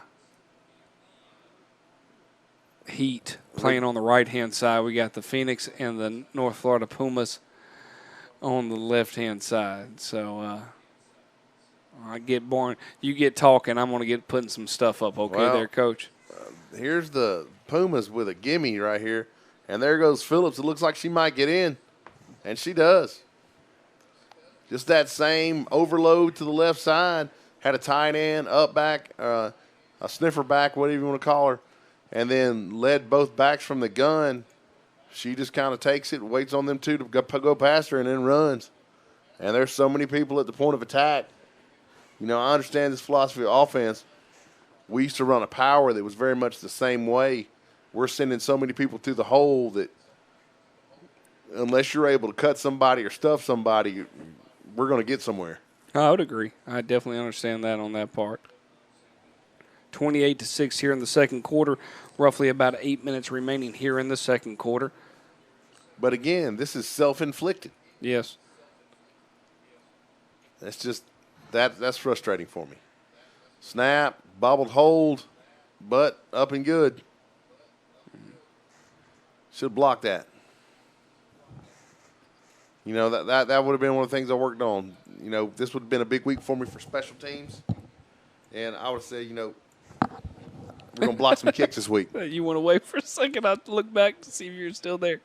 Hey, Coach, for those people that just joined us real quick, give us a little game summary action about what's been going on so far here overall-wise. Well, the only group that's stopping the Atlanta Phoenix is the Atlanta Phoenix. Okay. I mean, it's 28-7 right here. I will say that while the gifts on this last drive were given, North Florida made the most of them. Because, you know, it's easy to get close and then get held out. But, you know, they just kept plugging away. And, you know, I admire these ladies for the North Florida Pumas because it is hard to be getting beat up and still play. And they continue to kind of, plug away, to say the least. Oh, they're definitely, you know, they're still going at it. Oh, I would agree. And we're going to go back to the full game of it until we get back here to the Phoenix. The Texas Spartans and the Houston Heat are still trying to kind of get their ducks in a row of where they're at wise. But we'll continue with the action here to the left and see if I can get some information about the Alabama Fire here in a minute. His big return right here for the Phoenix. Oh, goodness Headed down gracious. the right sideline. Crystal Reese gets shoved out of bounds. Otherwise, she's headed for the land of milk and honey right there. It's 28-7 here in the second quarter. It's about 8 minutes remaining here in the second quarter. The first quarter was basically the Phoenix has the ball, go ahead and strike up the band, because they're headed for the end zone. I agree. Big plays, that would have been one of my emphasis. If I was with North Florida, I would have been like, we're going to limit big plays. We're not going to give up the big play. If they drive down the field 5 yards a clip, then let them do it. But it's a whole lot harder to do that than it is to have a big play. And they haven't been able to do that. They haven't been able to limit the big plays. However, they are on the board. Right. But they got on the board early last week, too, though. They did. I mean, and we're still here in the second quarter, so there's pretty much, again, balls on the ground, cover up, going to be leading to second down and roughly about 12 here. That's the second bad snap for the Phoenix. Again, this is one of those things. I know, keys to the game. That I would be like, dadgummit. I know. When we talk about keys to the game, it's one of those ones that you want to Center quarterback exchange. It is. Special teams play. Man, those are those are your key things that you always talk about every time. To me right now, the Phoenix is not executing like they should. Now, they're obviously handily winning, but they're better than what they're showing right now. Handoff right there, bounced it off the ground, has to fall on it. Again, the hole's wide open. It's fixing to be a big run right there. This is the kind of stuff. This is the kind of stuff that'll make me snap clipboards on the sideline. I'm on the sideline throwing my hat on the ground because, it frustrates me. If I thought this was the absolute best that the Phoenix could play, then I would stop harping on it. But this is not their best game. This is not their A game, and that's what they need to play because you're getting ready to take 2 weeks off. You got to take these 2 weeks off. You got to roll into those 2 weeks crisp. Otherwise, the chances of you not coming back rusty are slim to none. Langley under center, split backs. Trouble with a snap right there. Quarterback sneak. I thought she struggled with a snap, but maybe I was wrong. Maybe it was just a sneak all the way. Hey, Coach, I got Christy with the Alabama Fire. Christy, can you hear us? I can. All right. Hey, wonderful. We got the Alabama Fire and the New Orleans Hippie. Christy, we're dying for a score update. Give us a score update real quick. It is currently 20-0 Alabama Fire with about 7 minutes left in the first quarter. In the first quarter, did y'all get started off a little bit late? No, we started at 7 Central Time. Okay, a 7 Central Time. For some reason, they had 6 Central Time, so I was thinking, so y'all just started at 8 o'clock. Well, wonderful. Great. Talk to us a little bit about the Alabama Fire. We haven't had an opportunity to talk with you a little bit. You're the general manager, correct, for the Alabama Fire? Yes, that's correct. The general manager. We started, of course, the team a few years ago. We were in a different league, so this is our first year at the WNFC. Definitely proud and glad to be a part of this great organization.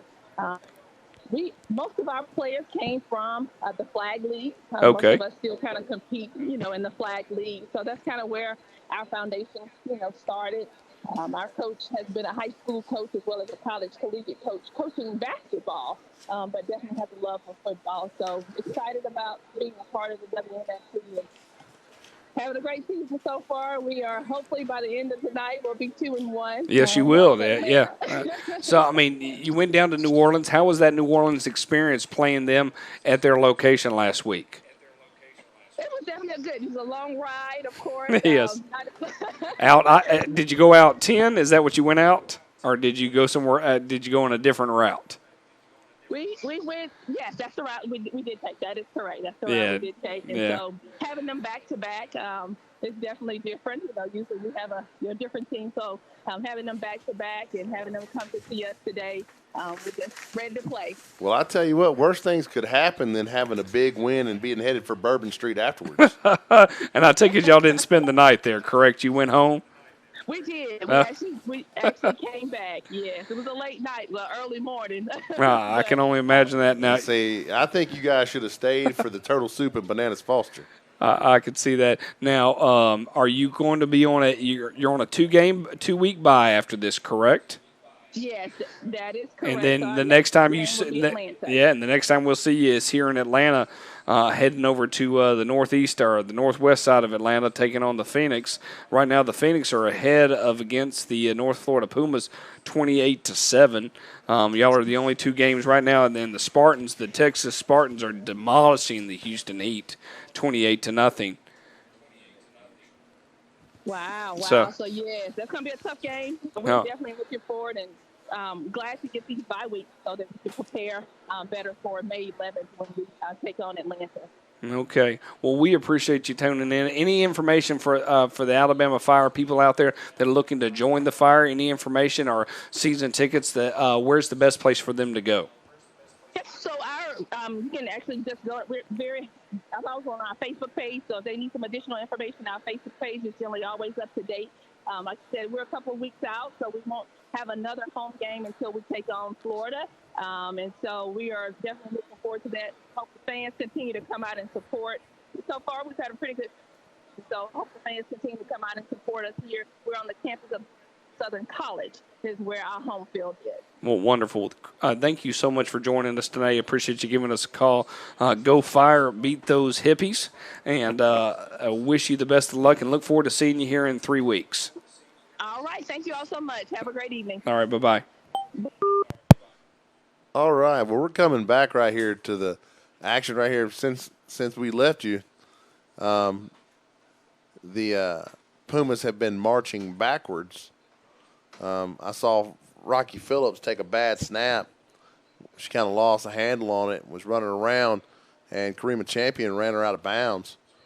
In the meantime, they've taken a false start penalty, or illegal procedure, I should say. Okay, I'm confused because now they're moving the ball forward. Okay. Apparently Atlanta declined the penalty.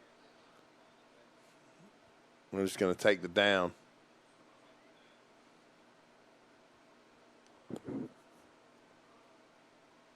So, somebody for the Phoenix trying to get off the field.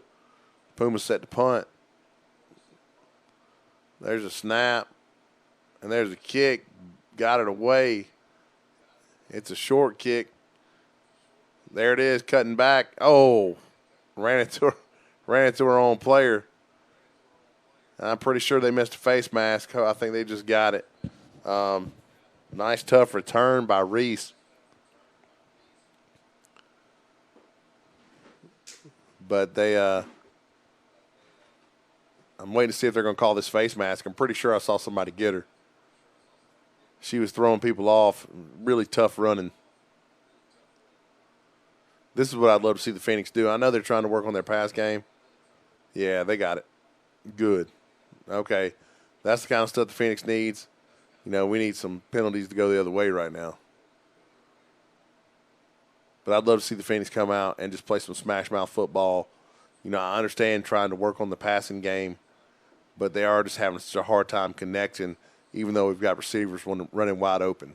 It's just really tough right now. And when I say we're not connecting, I mean it's a matter of feet that we're missing. You know, we're a step away from 3 more touchdowns.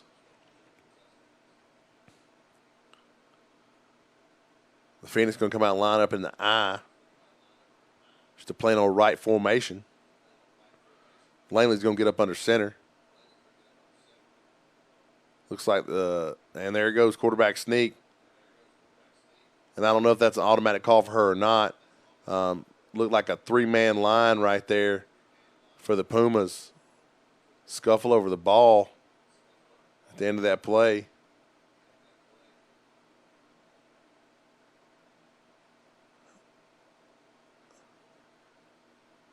Not sure what's going on right here.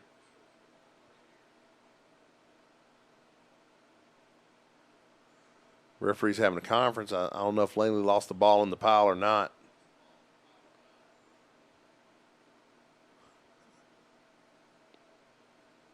Looks like she did. It's going to be a fumble.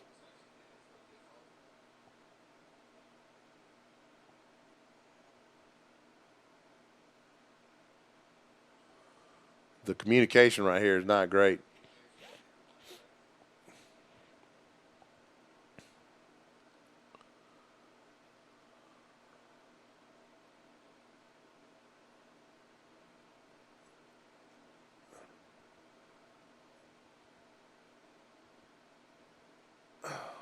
I'm confused about what's going on. I'm sorry. I don't know if they're calling inadvertent whistle or what they're doing right here. Of course, I can't hear what they're saying. That must be what it is. Give around the right side. She's going to be stacked up by number 86 for the Pumas. That's Killian Cruz. It's going to bring up second down. Yeah, all I can figure is that's an inadvertent whistle. The whistle was blown too early and the ball came loose. Well, if the whistle's blown too early, it's an inadvertent whistle. You have to replay the down.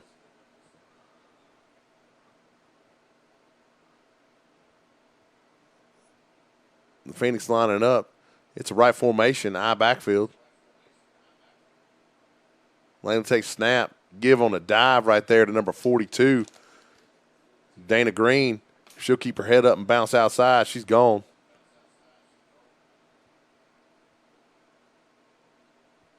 It's going to bring up third down, third and about 5. Make that 6. Langley coming back from the sideline with a play. North Florida with a chance for a stop here. This would really be the first time they stopped the Phoenix actually by themselves without the Phoenix shooting themselves in the foot. Langley under center. Motion to the right side. Toss out to the right. There she goes around the edge. Stiff arm. And I think she's going to be close. That's Fuller just plowing her way like she does.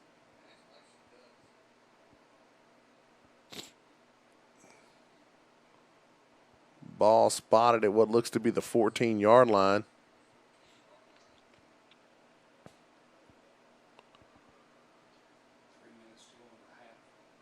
There's 3 minutes left in the second quarter. Your Atlanta Phoenix leading 28-7.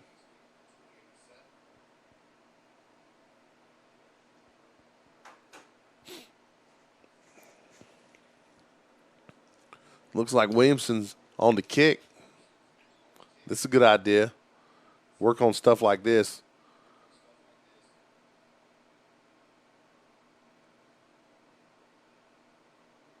Good snap, good hold.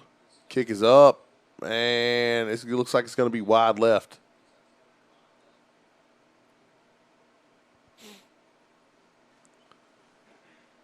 Good idea right there by the Phoenix, but just came up short. What's the score of the game? I tell you what, being able to kick a field goal would be huge.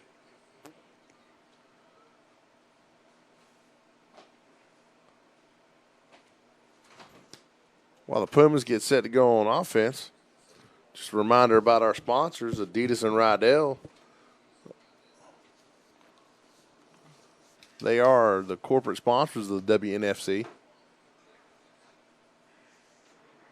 All the uniforms provided, obviously, by Adidas, and the helmets by Rydell. It's pretty cool stuff. Both really quality products. Anybody out there listening, I would love some WNFC swag. If there's an Adidas rep out there listening. Also, I do have plans to be in Denver. Yeah, I hear you, man. I do have plans to be in Denver. We can't take you anywhere, man. And goodness gracious, we can't take you anywhere. And people do listen to you there, Coach, because I did hear responses already about us having that. So, I mean, it's 28-7 here. They went for the extra point. I mean, went for a field goal, didn't get it. I mean, it's a smart choice, though. I mean, you got to be able to you're work going to beat this team to death. It's would already agree. 28-7. Work on stuff. Yeah, I mean, and you have to on this point. I mean, right now, unfortunately, we have rematches across the league right now between the Alabama Fire and the Hippies, and it's 20-0 there here in the first quarter. They kicked off around 8 o'clock Eastern Standard Time. We got the Texas Spartans. It's 28-0 against the Houston Heat. We'll go into that game here shortly.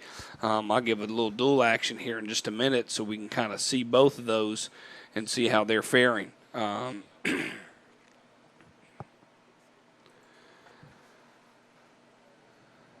Get a little bit of action right there and kind of see both teams and how everything's kind of playing out. while we're sitting here. About 2 minutes remaining. That was the 2-minute warning for the North Florida Puma game against the Phoenix. On the right-hand side, we got the Spartans and the Heat, 28-0. Probably not going to be able to get you an LA Bobcat game, but we'll be able to call this Heat and Texas game. Is here. LA not broadcasting theirs tonight? Well, they're playing at Phoenix, so the answer is I don't know. So that's about all I can say is I do not know at this point.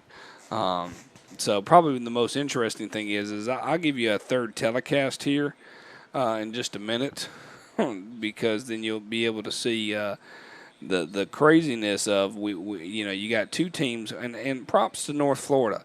North Florida has done their best to bring and they even pulled a split screen so you could tell that they are doing the things that they need to do. And we'll do this here for a second. Put this up here and throw this over here real quick. You can see right down at the bottom, that's the North Florida Puma telecast here, and they are able to run a clock mainly because they're on site. The right-hand side, we got the Spartans, and then we have the Atlanta Phoenix broadcast with the single camera angle here for the Phoenix. We'll let this action run a little bit. There's going to be a delay at the bottom, so that's not going to be fun. It's going to be kind of an instant replay look. We're going to get that a little bit ahead of time before anybody else occurs. But, hey, might as well, if we get the opportunity, let's show a little bit of thing coming out of this particular timeout. They busted out a split screen, which is always nice. I'm always appreciative of that, hands down. And the other game starts off the LA Bobcats against the Phoenix Prowlers. It's going to start off around 9 o'clock, and we'll see if we're able to bring that game to you live here in just a minute. All right, North Florida back out on the ball. Rocky Phillips in the gun. Back offset to her left. And once again, there's going to be a delay at the right-hand side based on how quick they're getting the signal. So there will be a little bit of delay, so you'll see kind of an instant replay perspective, to say the least. So don't get kind of concerned, but I wanted to be able to give a little bit of North Florida Puma props for running their telecast. They've done a great job over the 3 weeks. This is week 3 for them, and they're doing a great job bringing the Pumas in here to the Women's National Football Conference. Heavy right for the Pumas. Nothing. And looked like they were going to try to run outside, and Phillips pulled the ball, was headed left, and she's going nowhere. Where's she going? Nowhere. Okay. And now they're going to hit them with illegal procedure. It looks like the Phoenix is going to decline that penalty, though.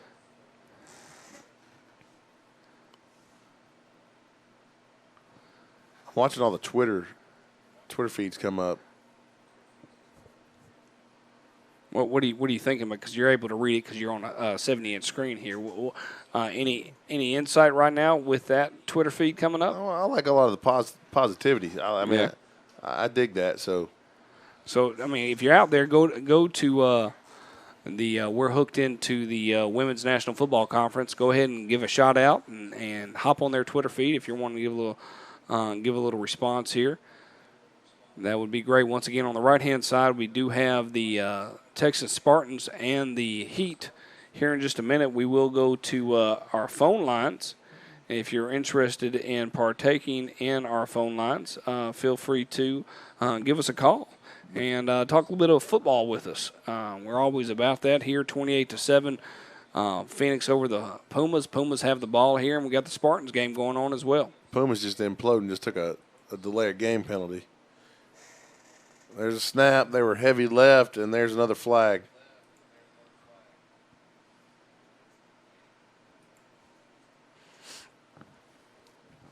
That came from the white hat.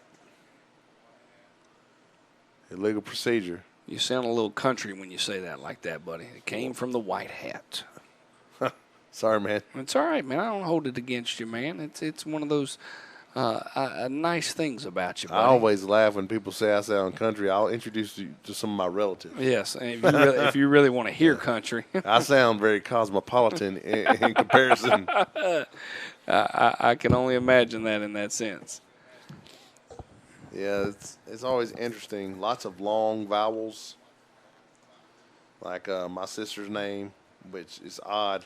Her name is Michael. That's nice. That's a good job, man. All right, here we go. Once again, we got a dual multicast action going here. Good Lord, full house backfield, and they just try to run it up the gut. And they're going to get maybe a yard, maybe two. Get that back. But North Florida has decided to take over the role of destroying yourselves. You're not going to sneeze on me there, Coach, are you? I think that's going to be the half. So at the end of the first half, North Florida Pumas 7, your Atlanta Phoenix 28. It's a good night.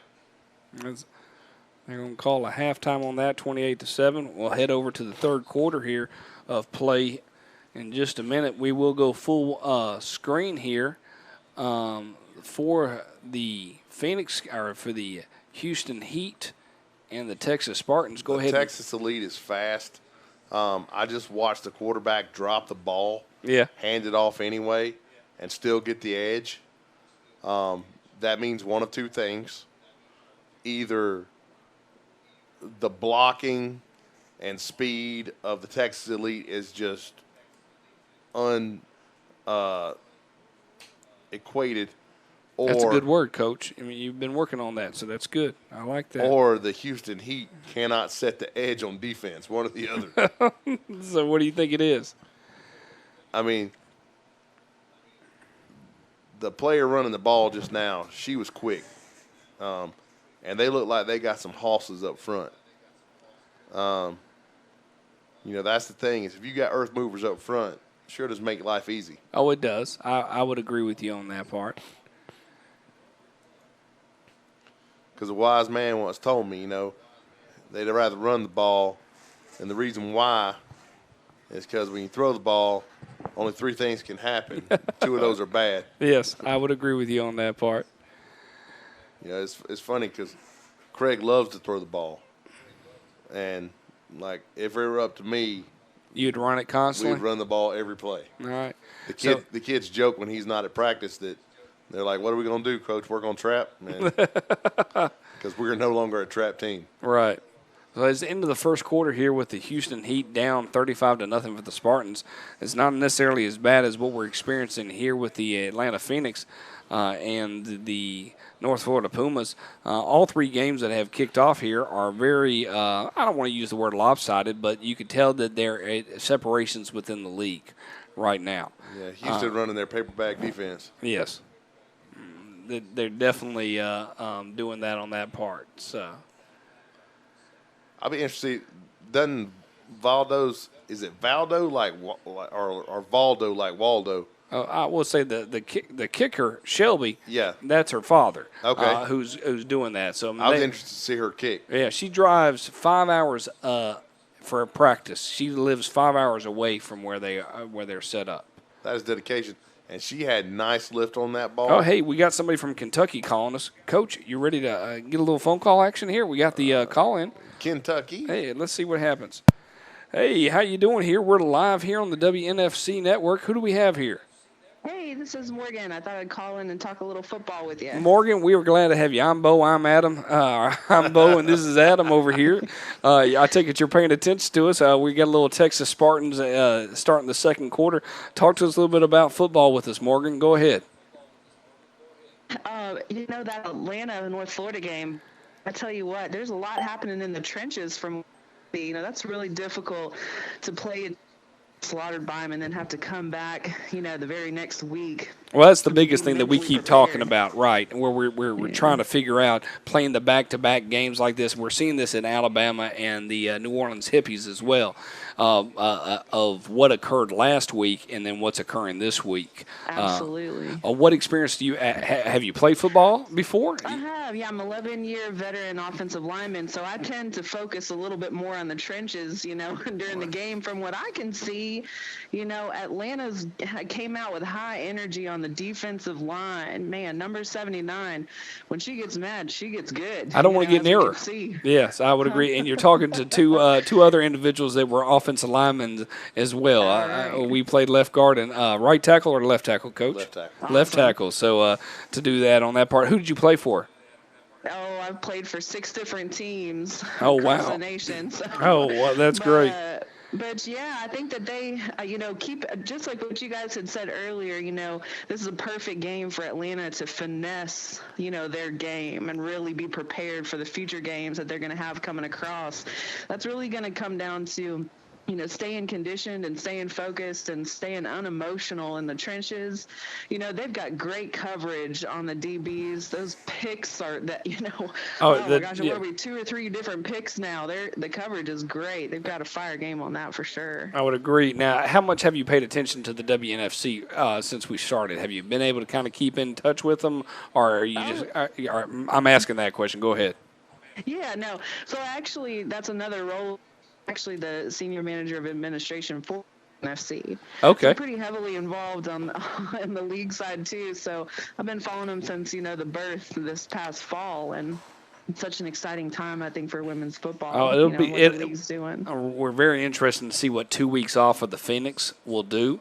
To say the least, they take a 2-week bye here after this particular game, and the next game they play is against the Alabama Fire, and everybody's looking at Week 7 versus the Texas Elite Spartans over in Dallas. Oh yeah, and that'll be a great game. Also next weekend, yeah. Utah versus Texas. Yes. That's going to be a it is. to football type of game. Well, it's an Atlantic versus Pacific crossover, if I'm not mistaken. Yeah, Number one from each side. Yeah, number ones from each side. We can't wait for that. They're playing at 3 o'clock Pacific Standard Time. So it's 6 o'clock Eastern Standard Time, and you're Kentucky, so you're Eastern based on my knowledge of geographical time zones and such. And I'm hoping that it's going to be played in Utah, so I'm hoping Texas will either bring their stuff and stream, because right now Utah has not streamed a game yet. We've been able to watch some footage on Utah, but we haven't been able to get it. But yes, you're exactly right. I was bringing it up as we were talking because I wanted to talk about next week's schedule because the Phoenix are off. I mean, it is definitely going to be very interesting to see that 2 matchups. Yeah, So go ahead and be a game because they haven't played each other since the championship. So and what region? What conference were they in last year? Or what league? Not conference. What league were they in last year? So they were both in the IWFL, and then they transitioned to the Best of the West. In Seattle and Texas and Utah. The 4 teams kind of battled it out, and then of course Texas won it all last year, and they haven't played each other since. So Utah, that was only their second loss in team history. Right. And so I mean, that's going to be a big battle next weekend to see, was it a fluke? It was a tight game too. One touchdown difference. So it was a tight game in the championship last season. So it'll be really interesting and fun. And also, I don't think that we're going to see any of the D rule being pulled like has been happening these past couple weeks, where they've got to sit down, we got running clocks and taking out the first string quarterbacks and first string running backs. Well, we're you not got gonna see any of that in that kind of game like we have these past couple weeks. Right, from a number 1 versus number 2, we're pumped on our end. I'm actually doing a little bit extra knowledge on that part. I mean, we to have those 2 match up. You have the Nighthawks playing the Heat, 2 teams that are looking for a win. To say the least. Looks like we're ending the half right here. It's 42-0 at half for the Spartans. We haven't started back the other game just yet, and we're still kind of sitting in that game as well.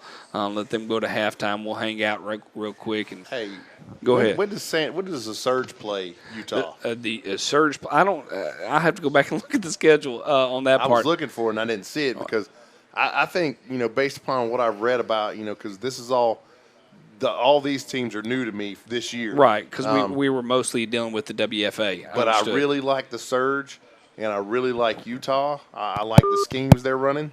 Oh, she hung up. Uh-oh. We lost her. I'm gonna call her back and see Okay. if she lost us on that I part. like the schemes they're running because you got Utah running the wing, and then you have the Surge, for the lack of a better example, running the Gus Malzahn or Noel Mazzoni, whatever you want to call it, the end zone type offense, with all the jet motions and everything's off the jet. I can't wait to watch them play. And if I'm not mistaken, last year when they played, it was a 42-45 game. I think it was on that part. And so I'm excited to see the two of them play. I'm looking forward to the Texas-Atlanta game. And here's the bad news: Utah does not play the Surge. How can you not play the Surge and you're on the same side? Well, just as much as we don't play everybody on the on the Atlantic side. I mean, right now the Surge will play. And Morgan, thank you for calling. I'm going to try to call you back just to say thank you, but it keeps saying call ended. So feel free to reach out to us if you want to. Feel free to do that on that end. We'd be glad to have you. We got 6 minutes left to go in the halftime here.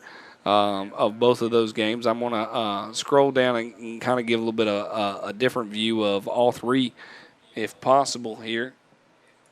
So I'm all about multitasking here. Let's see if we can get this up here. So these are the three games that are going on. Hey, come on now. Don't give that to me. Let's save that and drop that. Let's drop it like it's hot. All right, here. Mobile network is not divided. Let's see if we can click it. Oh, hey, she's going to call back. Well, let's see if we can bring her back. Okay. All right. Hey, look at there, Adi Dossler.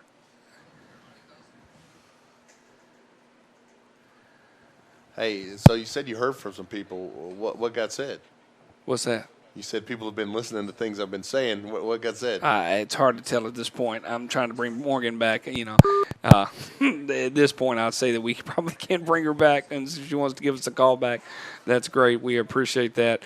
Sometimes I just babble at them. I'm just looking forward to that Denver trip and all the Adidas swag. Well, I appreciate that. With the matchups next week, well, with San Diego, like they play, the Surge play the Vegas Stars, and they play the Seattle Majestics. That's going to be the game. Okay, that's you're talking May 4th, Surge versus Majestic. They play. I think that's a lopsided game. With the Surge? Yes. No, I think the Majestics are going to. I think they're on. I think you're wrong there. I disagree. Too fast. And they play them twice. Too fast. And they play them twice, and then they go back and play the Rebellion on the 25th, Memorial Day. Hey, we got a call back here. Let's see if she calls us back here. Hey, Morgan, are you there? Yeah, it looks like we had a little technical difficulty. Well, I appreciate you joining us back on there, Morgan. I appreciate that. So, Morgan, what you being on the end of the WNFC, talk to us a little about what you're hoping this is going to lead to from an overall organization perspective. You've been a part of a lot of teams. Now, I take it you're not playing this year, and so we're having a conversation right now. Am I correct in understanding that you're not playing? Yeah. I actually called in last week and talked to you guys for a little bit because I'm You're 38 weeks pregnant. Yeah. Yes, you're. But you called us on a different line last week, correct? No, I called from this number. But I think the ultimate goal, I think that we all want to see is for this to eventually be the WNFL, women's football, on a professional level, just like the men. The ultimate goal as far as sports recognition and, players being paid to play and all that. That's kind of the ultimate goal and has been for a couple of decades for us. I think that WNFC is going to be able to push us to that level in this sport, on a much faster pace and more successful rate than we've ever seen. Unprecedented, the type of sponsorships and the type of broadcasting that you guys are doing and just everything, all these moving parts all working together. Exciting to see all of it happening so fast in year one. Like, we have more teams on board next year and, a whole lot of that are all. I would definitely agree with you on that, Morgan. We appreciate you joining in on that part. Very much so for calling in. Don't know if it's your reception or our reception. We'll definitely get that figured out. Can you still hear us? Yeah, I can hear Okay, you. good. All right, it comes and goes on that part, on that end. Well, we appreciate it. Like I said, we hope to hear actually back from you next week against the Utah. We look forward to having that call with you. So if you were to pick the 4 teams out of the Atlantic region, who are you going to pick? You're picking the Elite and the Falcons. I'm sorry, the Elite and the Phoenix. And who are the other 2 teams you think going to represent in the playoffs? Oh, man, I think it's probably going to come down. I mean, Utah definitely is going to be up there. Texas definitely. Atlanta's definitely going to be up there.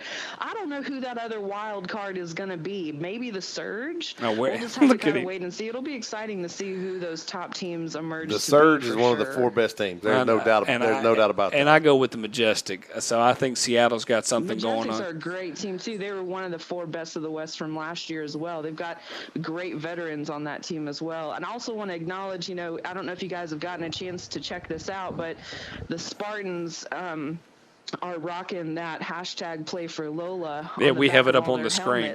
Talk to us. Is that the Bull? Who is Lola? No, unfortunately, Odessa Jenkins' mother just passed. Okay, OJ, She's always yes. been a super fan of the Texas team, and so we are honoring her. All the players have that helmet decal on the back of their helmets to honor her. Wonderful. And represent her in her most recent passing. So tomorrow they're having a celebration of life in honor of her, and they'll go ahead and rock those hashtags Play for Lola on the back of their helmets for the rest of the season. I saw that on the T-shirts. That's really nice. That's very cool. So, yes, and she's the CEO or COO of the league. What is CEO of the league, yeah, CO. Odessa Jenkins. Yeah, it's her mother. She's always been known to be the heart of the team and the spirit of the team, and so it was a great loss, for the team for sure recently here in these past few days, and so that was their way of commemorating her for the football. Well, wonderful. Well, Morgan, you're at 38 weeks, and we said you're having a girl, correct? Yes, that's exactly right. And if I'm a couple days early, they better figure out how to get this WNFC TV in the hospital. Well, it's YouTube, so you're good. As long as you sometimes you can get internet on that part. We'll figure it. If you call us from the hospital, I'm going to roll. Okay, I'm just going to lie. If we hear from you from the hospital, that's awesome all by itself. We appreciate you calling us. We are going to stay on as long as until the Spartan game's finished on that part. So we're not going to click off here on the WNFC TV network. We're glad to have all our friends with us. Morgan, thanks so much for joining us. Thanks, guys. Get some rest and enjoy because you're going to need it. That's all I can say. For that next weekend. Yeah, I got 2 boys, 7 and 4, so I'm past the rest part. Right now I just lock them in closets. I mean that's defects, but we're good. So, all right, ladies and gentlemen. Thanks for everything you guys do. I appreciate it. Have a great night. All right, bye-bye. All right. Hey, well, it's nice to have some technology going for us. Man, we've come a long way there, Coach Collins. Did you see the commercials I did. for North Florida? That's really good. Yeah. Okefenokee something. I couldn't see. Did you ever go to the Okefenokee Swamp? My family has a church in the Okefenokee. Okay. It's really sad. We have a church and a burial plot down there. And it is like scary, like snakes in the rafters kind of church. Okay. I appreciate you rolling that out there with the snakes in the rafters. That's good. Because a lot of people don't realize that they'll get up and stuff, but yeah, they do, and it's not good.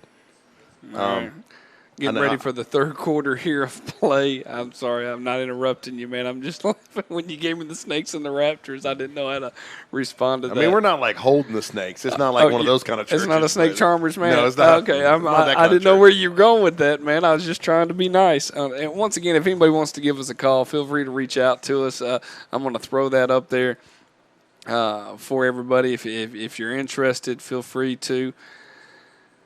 And give us a call and talk a little football if you want to on that part. All right, Williamson out to kick for the Phoenix. North Florida won the toss and deferred to the second half. Oh, hey, we got another call, Coach. Okay. I'm gonna let you take this one, man. Okay. All right, I'll be quiet. I my promise. wife? I promise, man. Hello. Give us a better introduction. Hey, this is WNFC. Who do we have here? This is Bryant Sewell. I'm the CEO of the league and a co-owner of the Spartans. All right, co-owner of the Texan Spartans. You're taking care of business here, 42-0 with the Heat. Are you at the game tonight? Actually, I have lived out of the country, and I was not able to get back in the country for the game tonight because of some other issues. So I'm actually getting an opportunity to watch the broadcast. Well, wonderful. So I thought I'd give you guys a call. Awesome. Where are you right now? I'm in Eastern Europe right now. Oh, that's wonderful. Nice. It's Yeah. 4 in the morning, but my wife and I are watching the game. I can only think when you said you were in Eastern Europe, I'm thinking I'm doing the time zones in my head, and both of us are history teachers, and we're just freaking out in our heads, going, "Oh, you're late right there." So, talk to us a little bit about your goals for the overall aspect of the WNFC. We've got 2 games going on right now: the Spartans and the Heat, and the Phoenix and the Pumas. While you talk, we'll let everybody kind of listen in and see what you have to say. Well, the goal of the league is really something that a lot of people have worked on for a while. Obviously, there have been leagues around for many years. Football goes back a long way. You know, the WPFL, quite a few. The WNFA obviously always still exists now. The IWFL was around for a while. There have been several different iterations of it. But it's always been a pay-for-play league and extremely expensive generally. And the goal has always been to be able to cultivate women's football to the point where it can be self-sustaining and where the ladies don't have to go spend thousands of dollars in order to play the game. So the initial goal of the WNFC is get to the point where the players don't have to pay in order to play the sport of football. And we've made some very good progress in this first year towards that goal.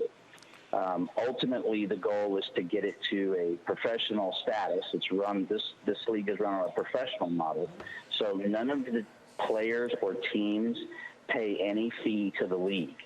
Actually, in the WNFC, the league gives money to the team. So it's the exact opposite of the way it is in the other leagues where the teams and the players have to pay fees to the league. We're the opposite. We give all the teams money to enhance their budgets and to make it better for the players to pursue a professional model. Obviously, it takes time to develop that. This is year 1. We've made a lot of progress. And year 2 and year 3, we hope to expand on that. Obviously, having great corporate partners like Riddell and Adidas allows you to do things that that have never been done in this sport before. Obviously, the broadcast, the partnership with Uscreen, which we all anticipate when that goes online, is going to be great. So, there's never been a major apparel sponsor before like Adidas. All the uniforms that you see out there are brand new custom uniforms from Adidas, and they have just been a great partner. Tremendous help, all the Riddell equipment. I mean, you couldn't have 2 better partners than those 2 major sponsors. So where do you see yourself? Let's go 5 years. We were talking to Morgan just recently with us, but where would you see yourself in 5 years with the WNFC? I mean, this is a 15 team league, including the Phoenix Prowlers. Where do you want to, if you could look into the old time capsule and go ahead in time, where would you hope to be? Well, the one thing that I want to emphasize is the fact that a lot of the people would like to see a WNFL. We actually have several members on our board at the WNFC that are NFL alumni. We have a very good relationship with NFL alumni. We actually have a very good relationship with the NFL. But the NFL controls the NFL and controls anything that has to do with the letter in front of the NFL. So the WNFL is only going to come about when the NFL decides that it wants to participate. Like I said, we have a very good relationship with them. We speak with them on a regular basis. But that's going to take a while, and I think that that's understandable. Obviously, the goal that we'd like to reach is for all the ladies to be paid. Obviously, NFL money comes from a lot of different places. Right. I think that's very far down the road. But if we could just get to the point where there was something, even maybe at the Arena League level, I think that would be tremendous. Can that happen in a 5-year period of time? Well, I don't know. I think that's everybody's goal. Again, having people like Riddell and Adidas and other sponsors that we've been working with participate makes that a lot more of an eventuality. I think obviously we had to start in the West, and the reason why we started in the West was purely logistical. The East is much easier because the proximity of the teams is much closer. Right, understood. And there's some tremendous teams in the East. Certainly, we can go down a list of them with the Divas and the Passion and Boston, obviously. You couldn't mention the discussion without them. Atlanta obviously falls into that conversation, the prodigy from the U.S. WFL. So there's some very good teams out there, but the East travels very easy. The West, it's very difficult. Let's talk about, a team that obviously you never want to leave out of the discussion, and that's Utah. Right. If you look at Utah geographically, they're very isolated. There's nothing close to Salt Lake City other than mountains. No. And it's beautiful mountains at that, I would agree. Yes. No, and they are. And the same can be said for Seattle. I mean, the Majestics is a great organization. It's been around for decades. But they are way up there by themselves. Nothing is close except for Portland and Boise, I suppose. So the West poses significant challenges. Even San Diego to Los Angeles is, if you've ever driven up the I-5, that can be a 6-hour trip, and it's not really that far. Just unless you're flying a helicopter, it can be difficult. So if we could overcome the travel challenges of the West, the East is easy.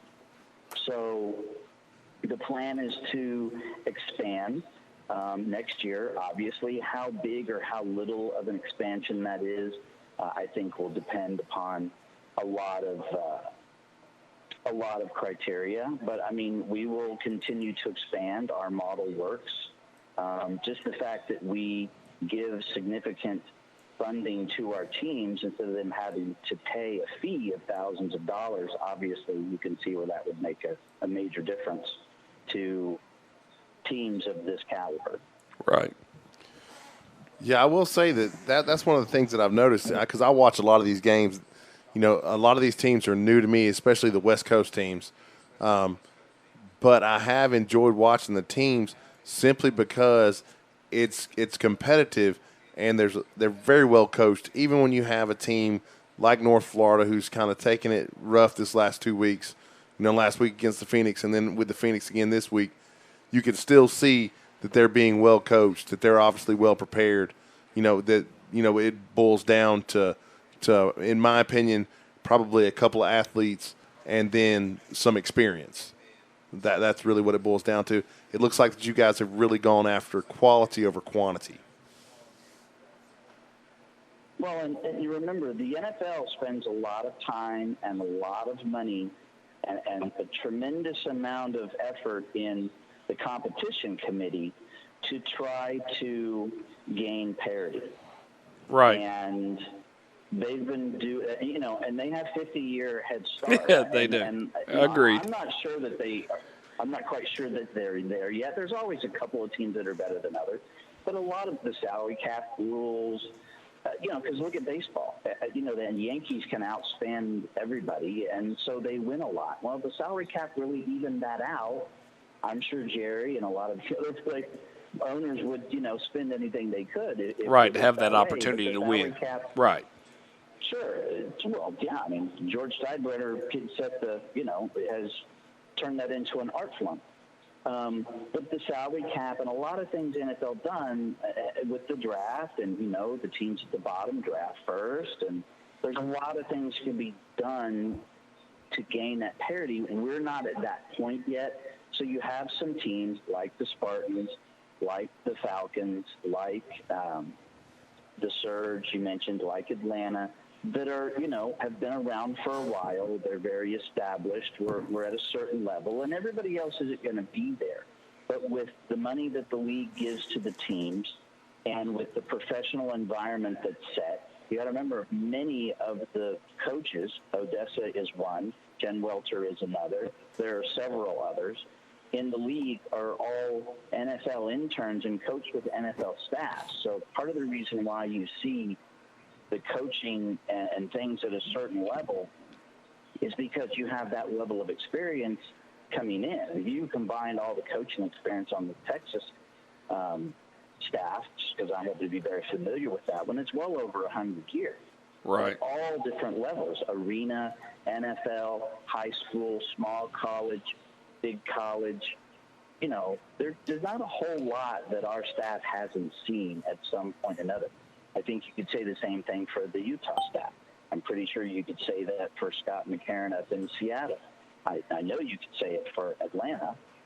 And so, you know, when you have that kind of experience, you know, football is about 80% mental and 20% physical. I'm sure you've heard that before, and that's very true. You know, your mistakes are between your ears, not usually between your feet. Oh. So, as other teams gain that experience, and the other thing I would tell you is that when you have teams that are new and learning, playing other teams that are starting out doesn't do you any good. Playing better teams makes you better. So Houston will be better next year. North Florida will be better next year. The Hippies will be better next year for the teams that they're playing. So it's going to be a little bit of a process, but I think that it's going to be a positive one. And, you know, they will build their way climb their way to the top. Well, we definitely appreciate you joining us and staying up late tonight.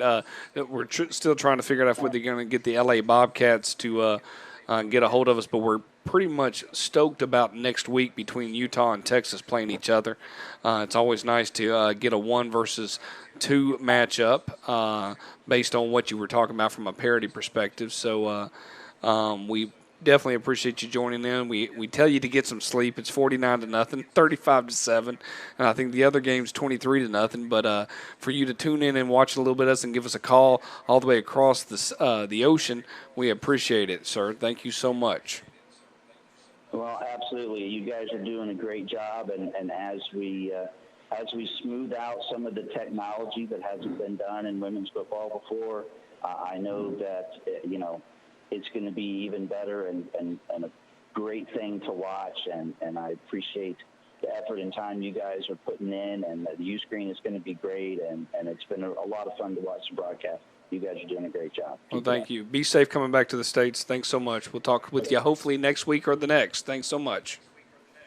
Well, we'll be in Utah next week, so if you're out there. Oh, we'll be streaming. There's no doubt on that game. We're pretty pumped about that. I might be a little busy next week. I can hear that, and it's going to be hot. It's 3:00 Utah time, so I'm expecting heat to play an issue into that game, to say the least. Say again. It's a dry heat. It's a dry heat. You're funny. I'm a Southern boy, so I don't understand that word. So I appreciate you sharing that with me. Take care of yourself, sir. Have a wonderful night. It'll be a good game, and there'll be some other good games next week too. So it'll be a good week. All right. Thank you. Thanks so much for joining us. Talk to you later. Okay. Bye-bye. Bye. Gentlemen, we'll let you go ahead and bring back in the what's been going on in the game. It's 35-7 on that end. The Spartans are running roughshot. Yes, they are. I'm going to let it hand over to you. We do not have an LA Bobcat access on that part based on our understanding. So, well, hey, just an update right here real quickly on what else is happening, because you're kind of seeing what's happening on the screens. The Alabama Fire up 34-0 over the New Orleans Hippies.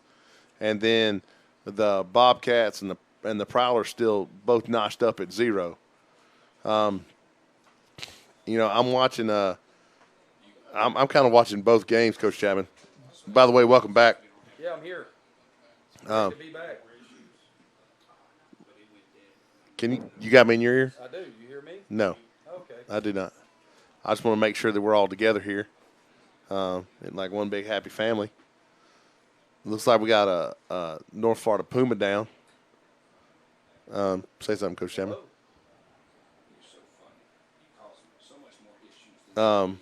Anyways, I'm watching both games, and I'm sure you are too.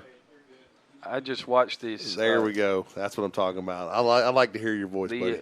The elite Spartans are the term elite in their name is there for a reason. Man. Oh yeah, you read that too. The Valdo. Yes. I like that guy. Good stuff. His kid's a good kicker. Yeah, I can see that. I think she gets a lot of practice. Yeah.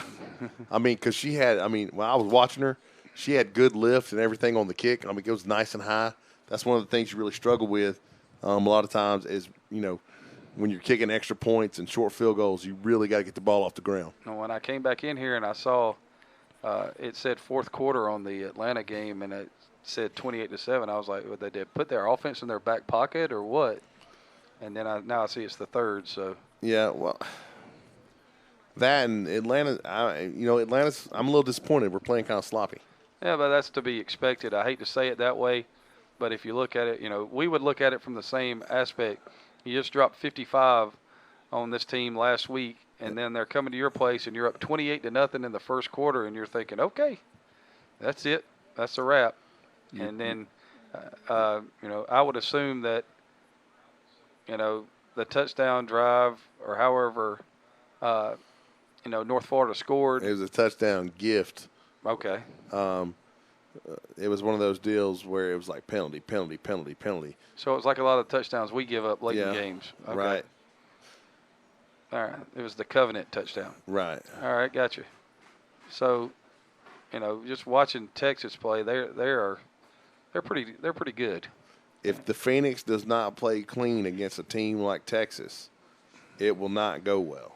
So are you changing your prediction, Coach?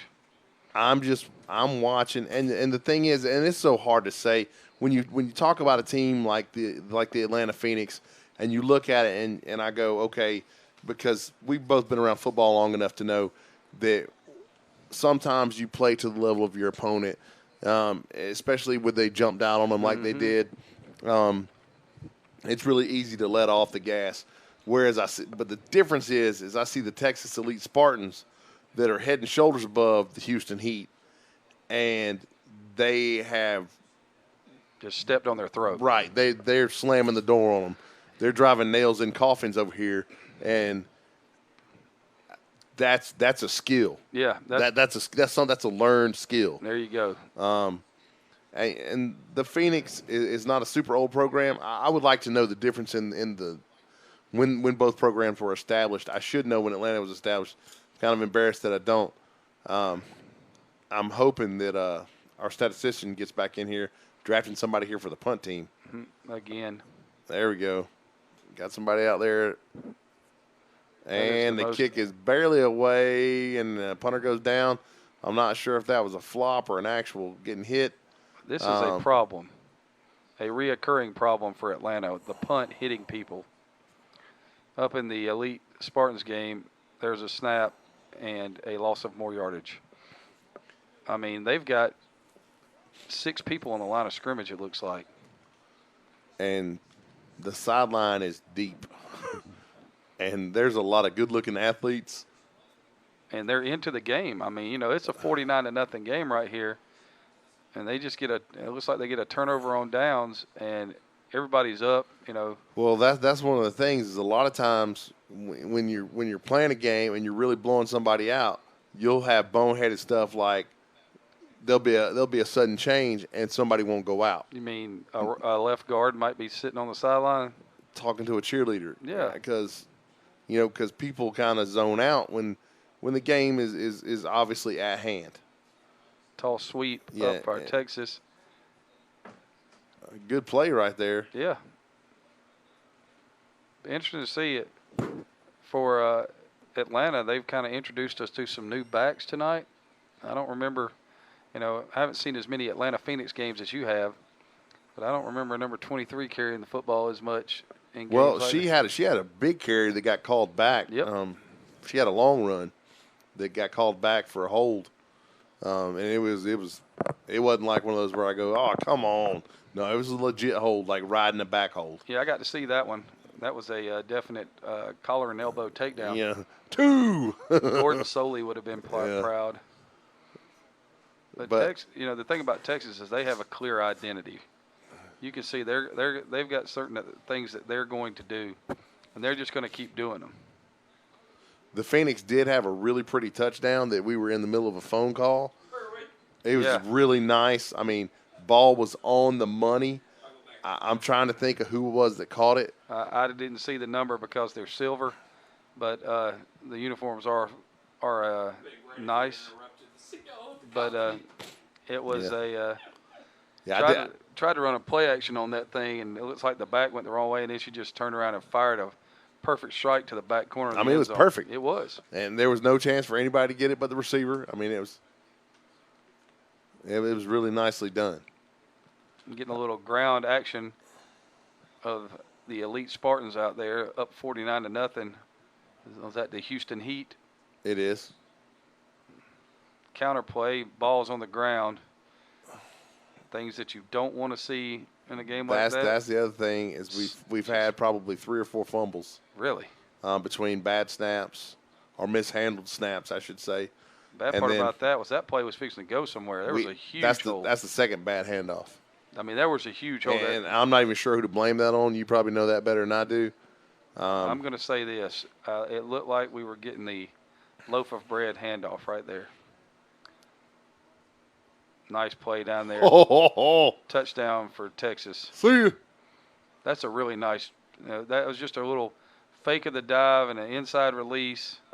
Wasn't even really a slant. It was like she got inside the corner and just bent it up the field and hit it right in stride.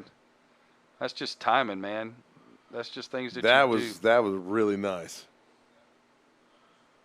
Now I got down here. It's got spread look for the Phoenix. Snap. Going to throw the post. Going to hit the post. And there she goes. See you. And going to go. Man, look at that. Back to back. See you touchdown. Don't Why would you do that? Don't block behind Why would the play. Now, I don't think there's going to be a flag, but do not block behind the football.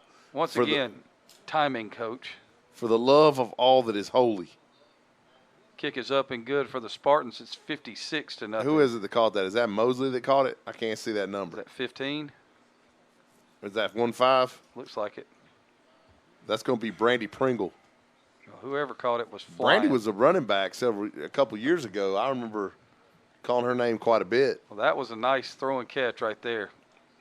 They got it one-on-one on the weak side, singled up, hit right in stride in the middle of the field. And as you'd say, the scoreboard flips, the band plays. The extra point's going to be good. Good job right there. Good snap, good hold, good kick by Williamson. And that process has gotten so much better since week 1. About 7 minutes left in the third quarter right here. And you got 42, so you're looking at 63. The Spartans looking to score 100. I don't even think they got a scoreboard. It's 56-0. But, you know, the thing is, it was 49-0.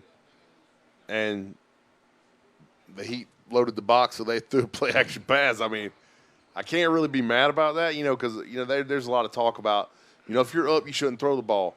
Well, so I should run into the teeth of the monster? Yeah, I understand. That doesn't make any sense. And I understand, you know, if you're here's the thing that always got me.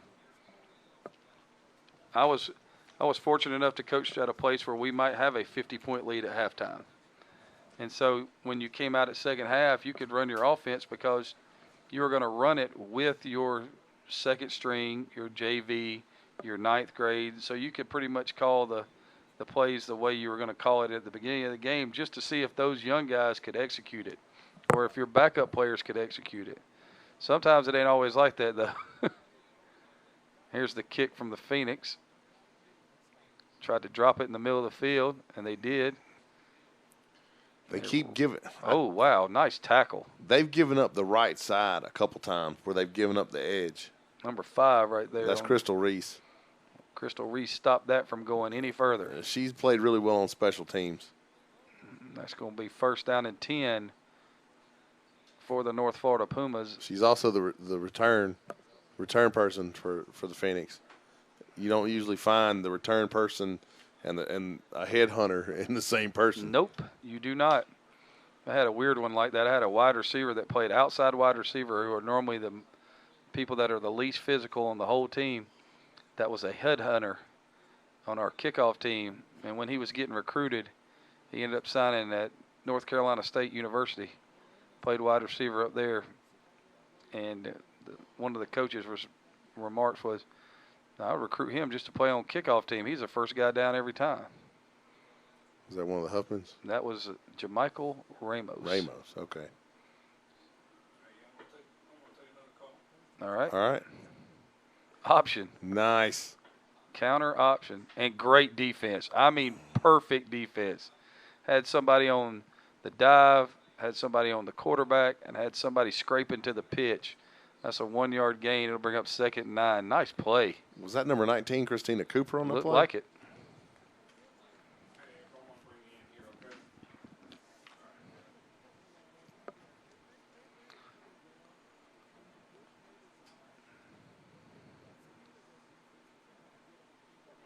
Hey, April, can you hear us okay?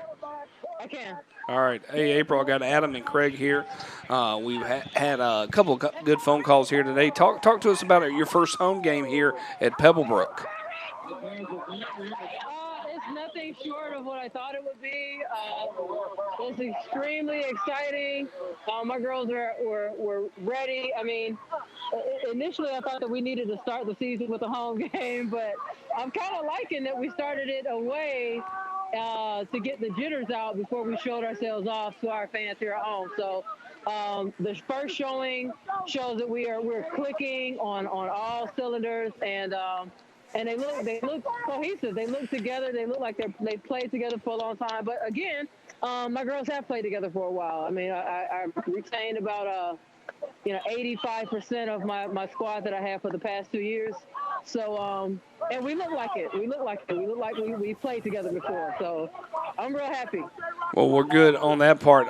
Talk to us a little bit about what you plan to do over the next 2 weeks. We got a bye here.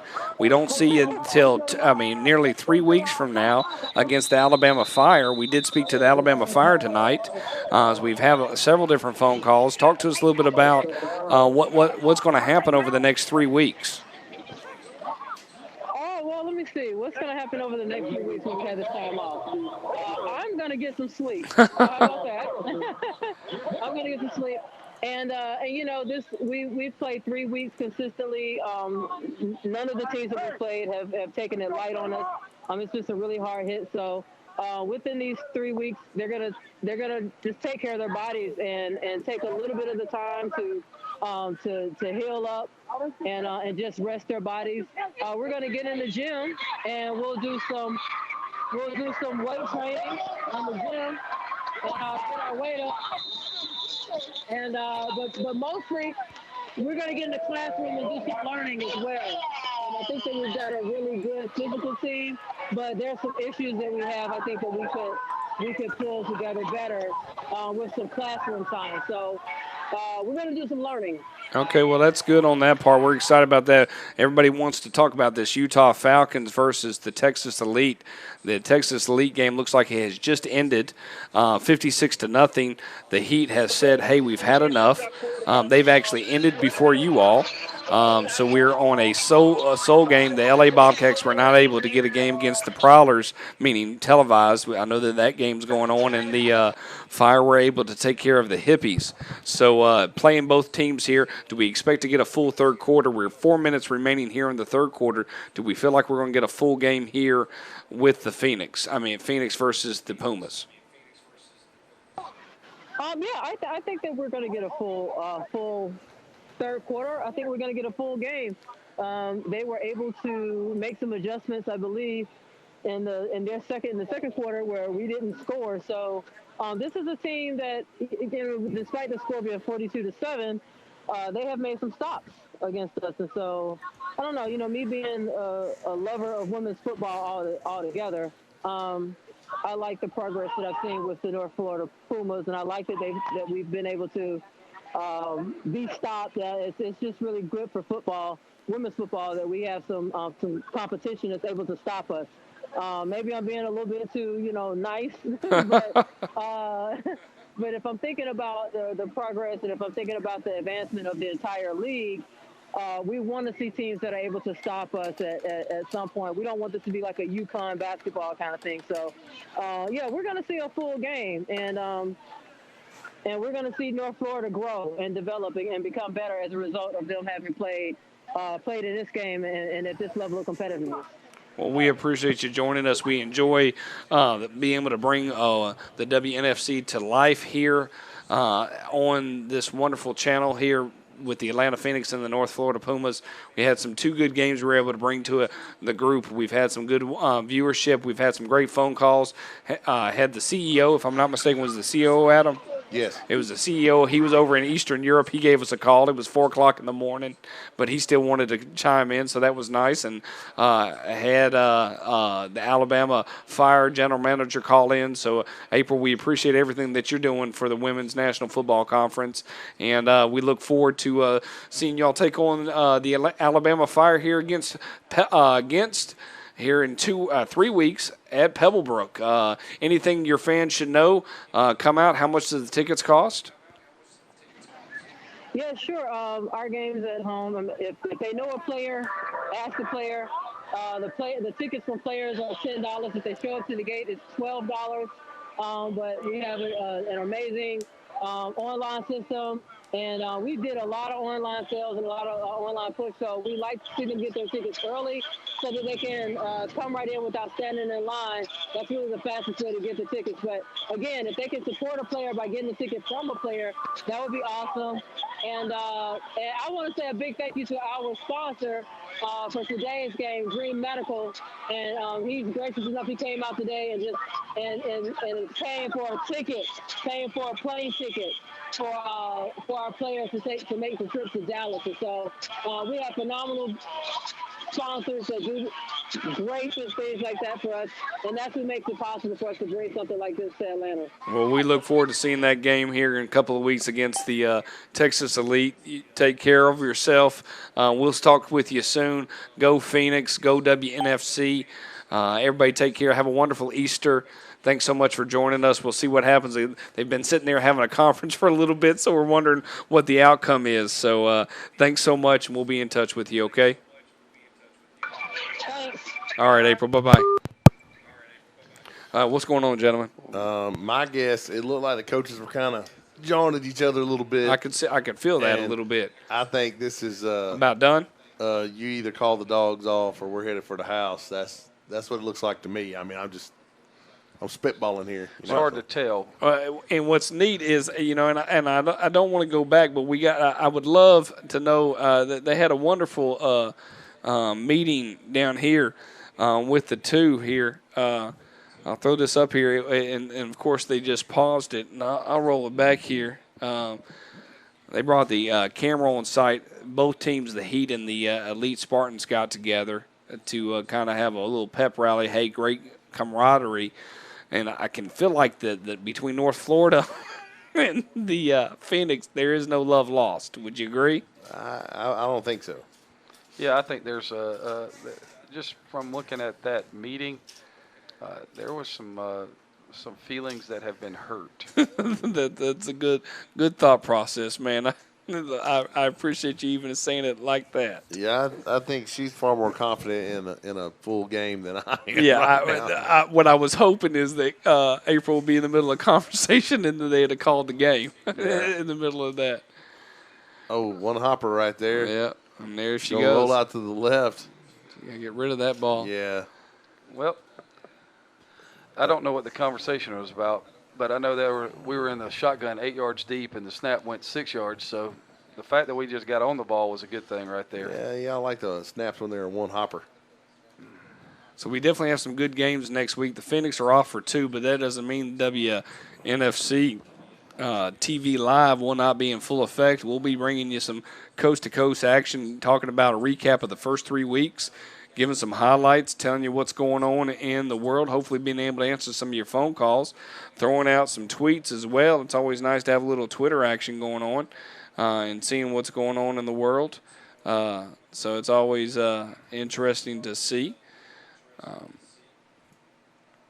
Gentlemen, good Lord, what's happening here? Oh, hello! God bless America. Yes, there's going to be the flag. They were going to call a false start.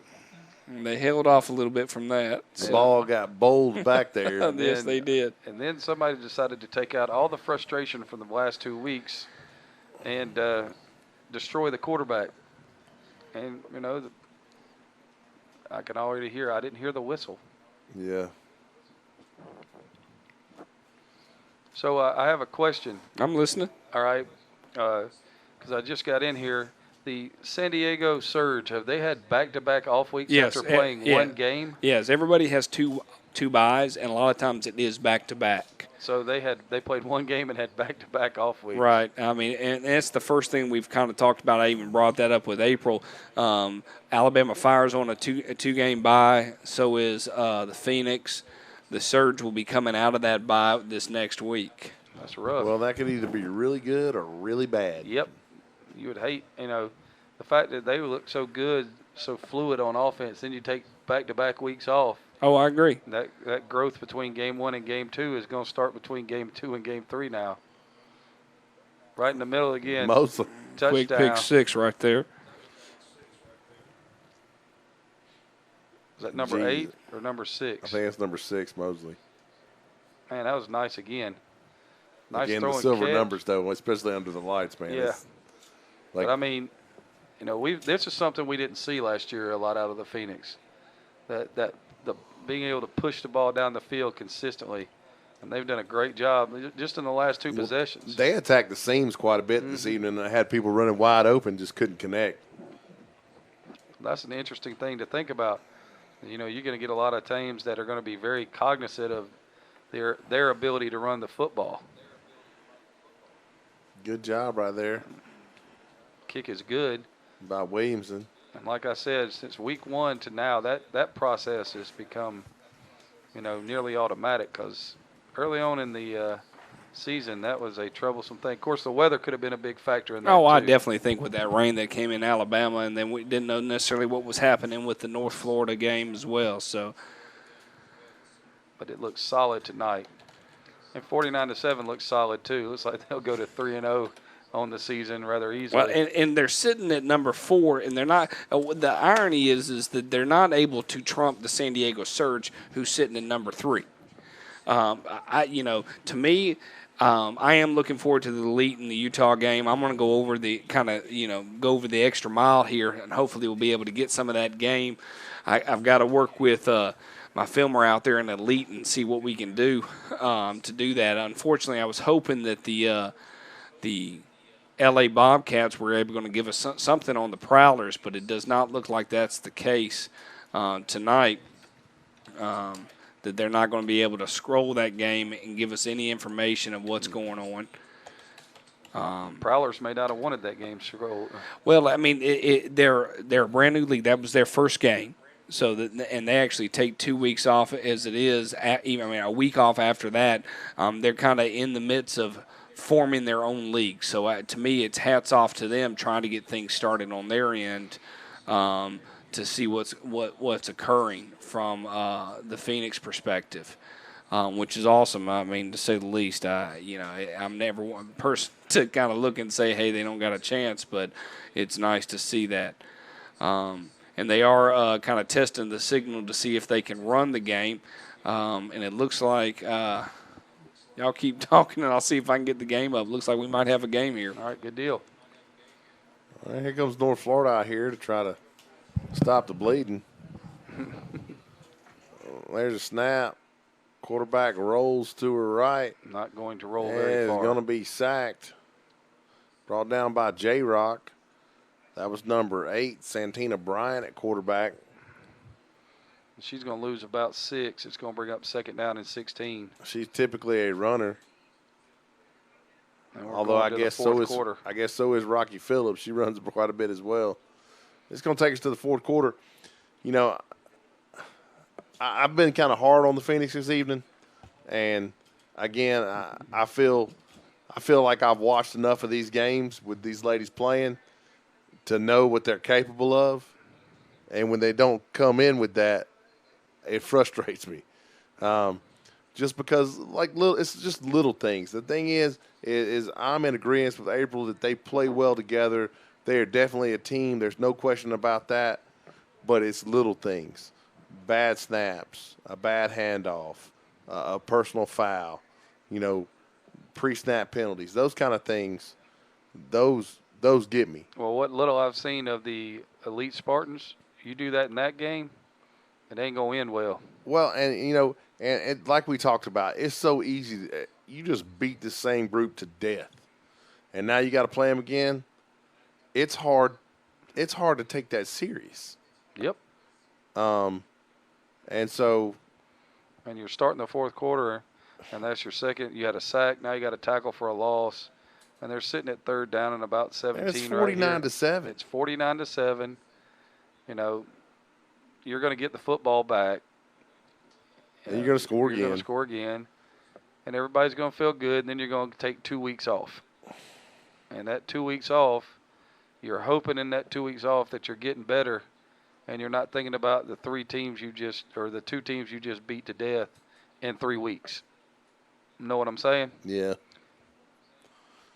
Because you got to get it ready. Yep, because they played the Alabama Fire May 11th, and if anybody watched that first game, it was a barn burner for the first half. It was.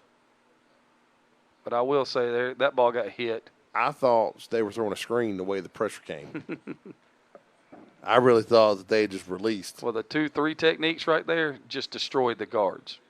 There's no other way to say it, as in both guards right there got forklifted backwards. Well, you got to give the courtesy of yelling, "Look out!" at least.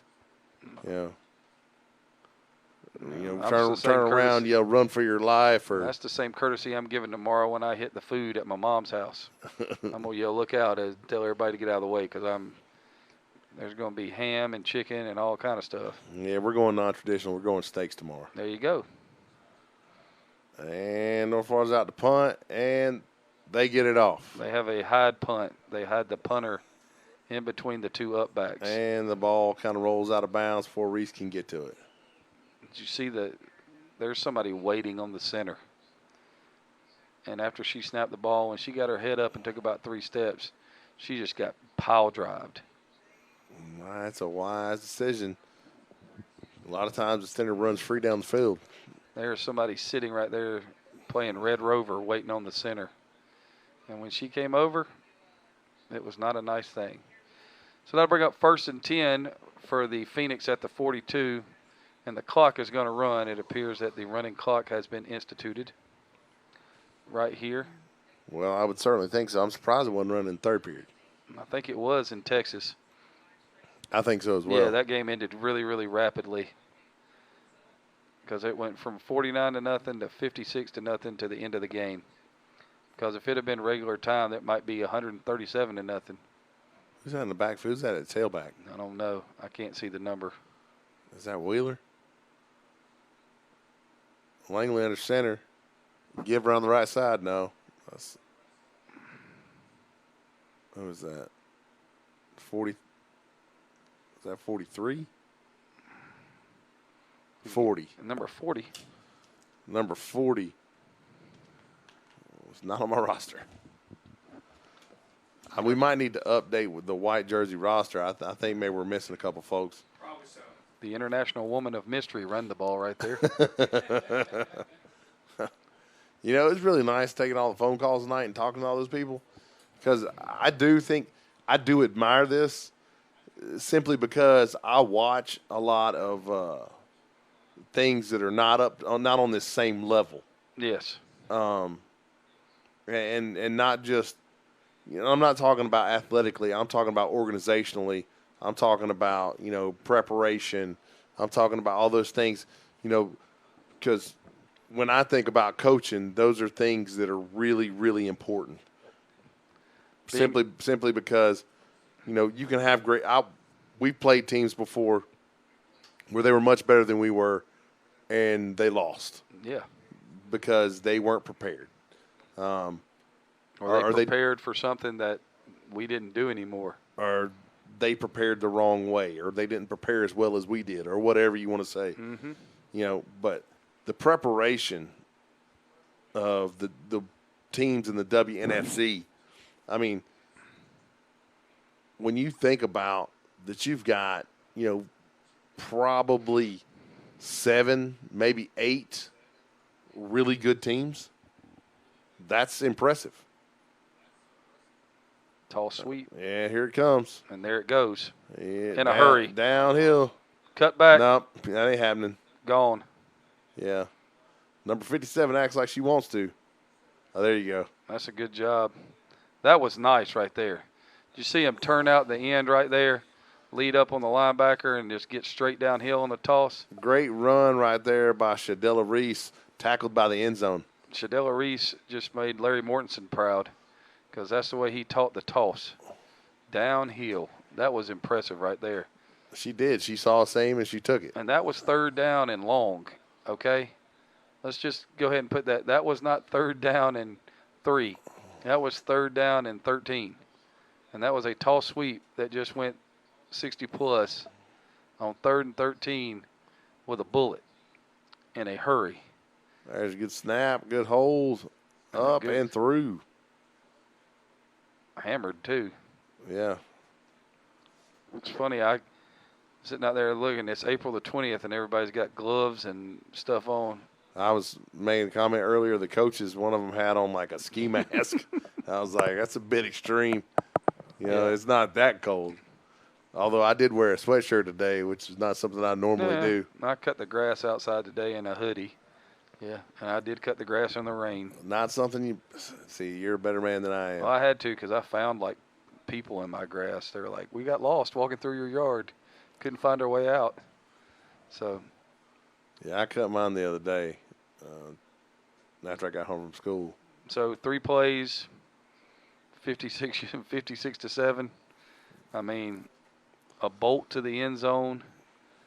I mean, it's, you know, as much as we have talked about the little things that the Phoenix have done wrong, they've obviously done a lot right. There's no doubt about it. There's way more right than wrong. Yeah. There's no question about that. But us as coaches, we're always going to dwell on the things that are wrong. You know, and that's one of the things.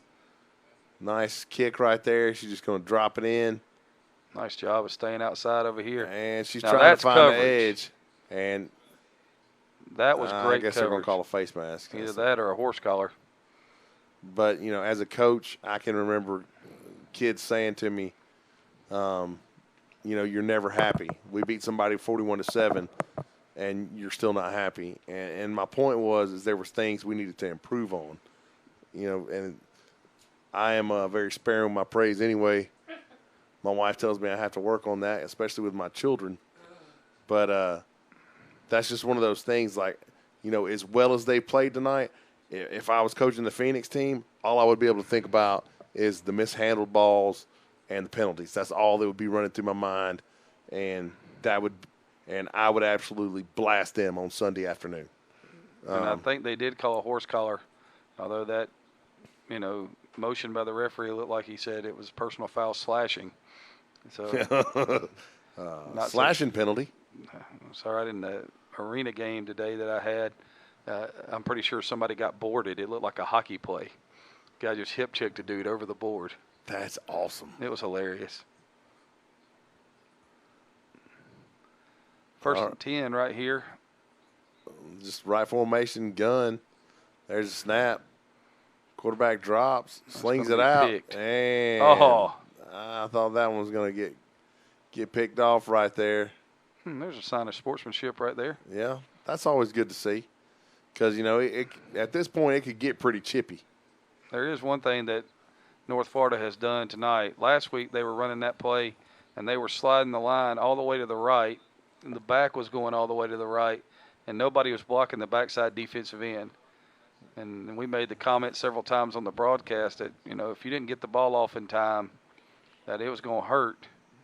But I'm telling you right now, at least they made that adjustment, and they got out of the bone. So what do we have here? Looks like a timeout from the Pumas. I didn't see a real clear signal there. Nobody gave a signal. They just waved stop the clock, and everybody ran off the field. So everybody go chill. Digging the Phoenix helmets, though. I ain't going to lie to you. I do like those. So a couple of things about the playoffs that are coming up here, just to kind of give everybody a particular update. Playoffs? Playoffs. Who knew anything about playoffs? They are going to take the top 2 teams, or top 4 teams from each region. They're going to play on June 13th and June 15th. So just kind of go with me on this. June 13th, 4 teams play from the Atlantic Conference. Okay. 4 teams play from the Pacific Conference in their different locations. All right. Then on the 15th, they turn around 2 days later and play their championship. All right. So Okay. 13th and 15th are going to get a little crazy. All right. On that, to say the least. And then the 26th is 29th. 29th is because we leave the 28th for Denver. Yes. You're so cute. Rent you out for a party. So you're going to play.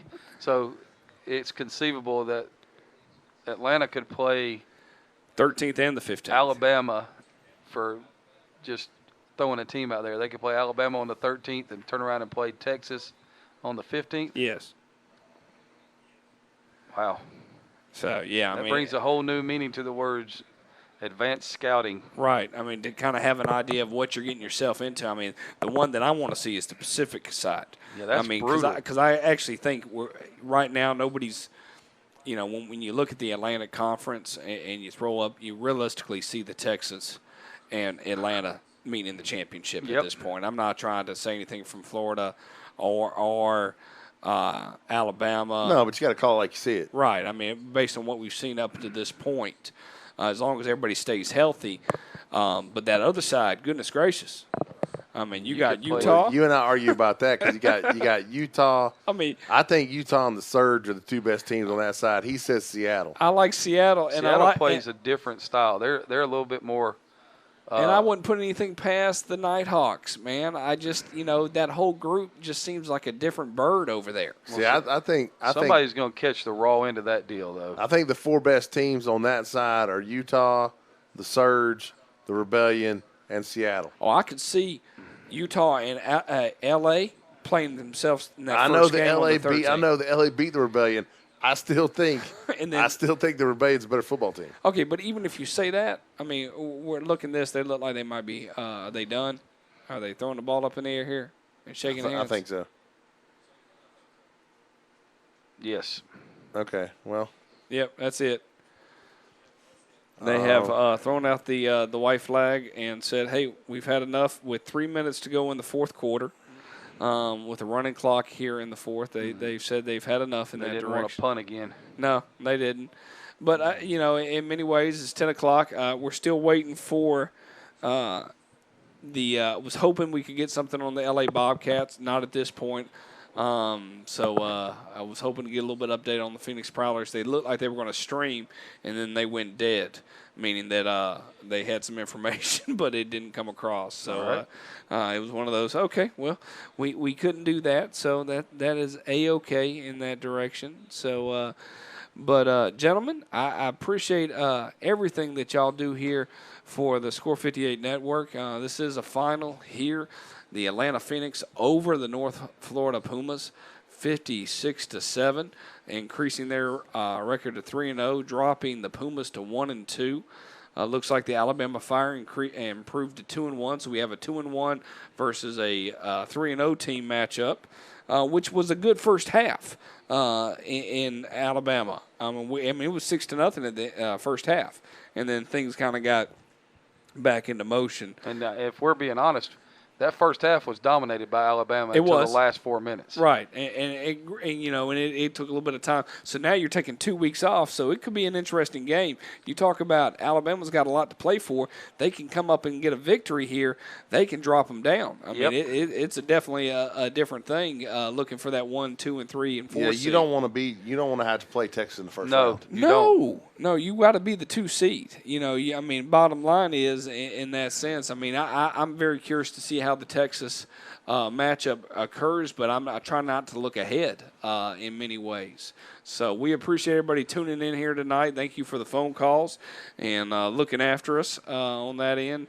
Gentlemen, we'll be multicasting next week with some IAFL, Independent American Football League, dealing with the Atlanta Tigers and the Horsemen. All right. And we'll be doing some women's football. Hopefully we'll get some games going on here with the women's football. We'll see what's going on. There's many games going.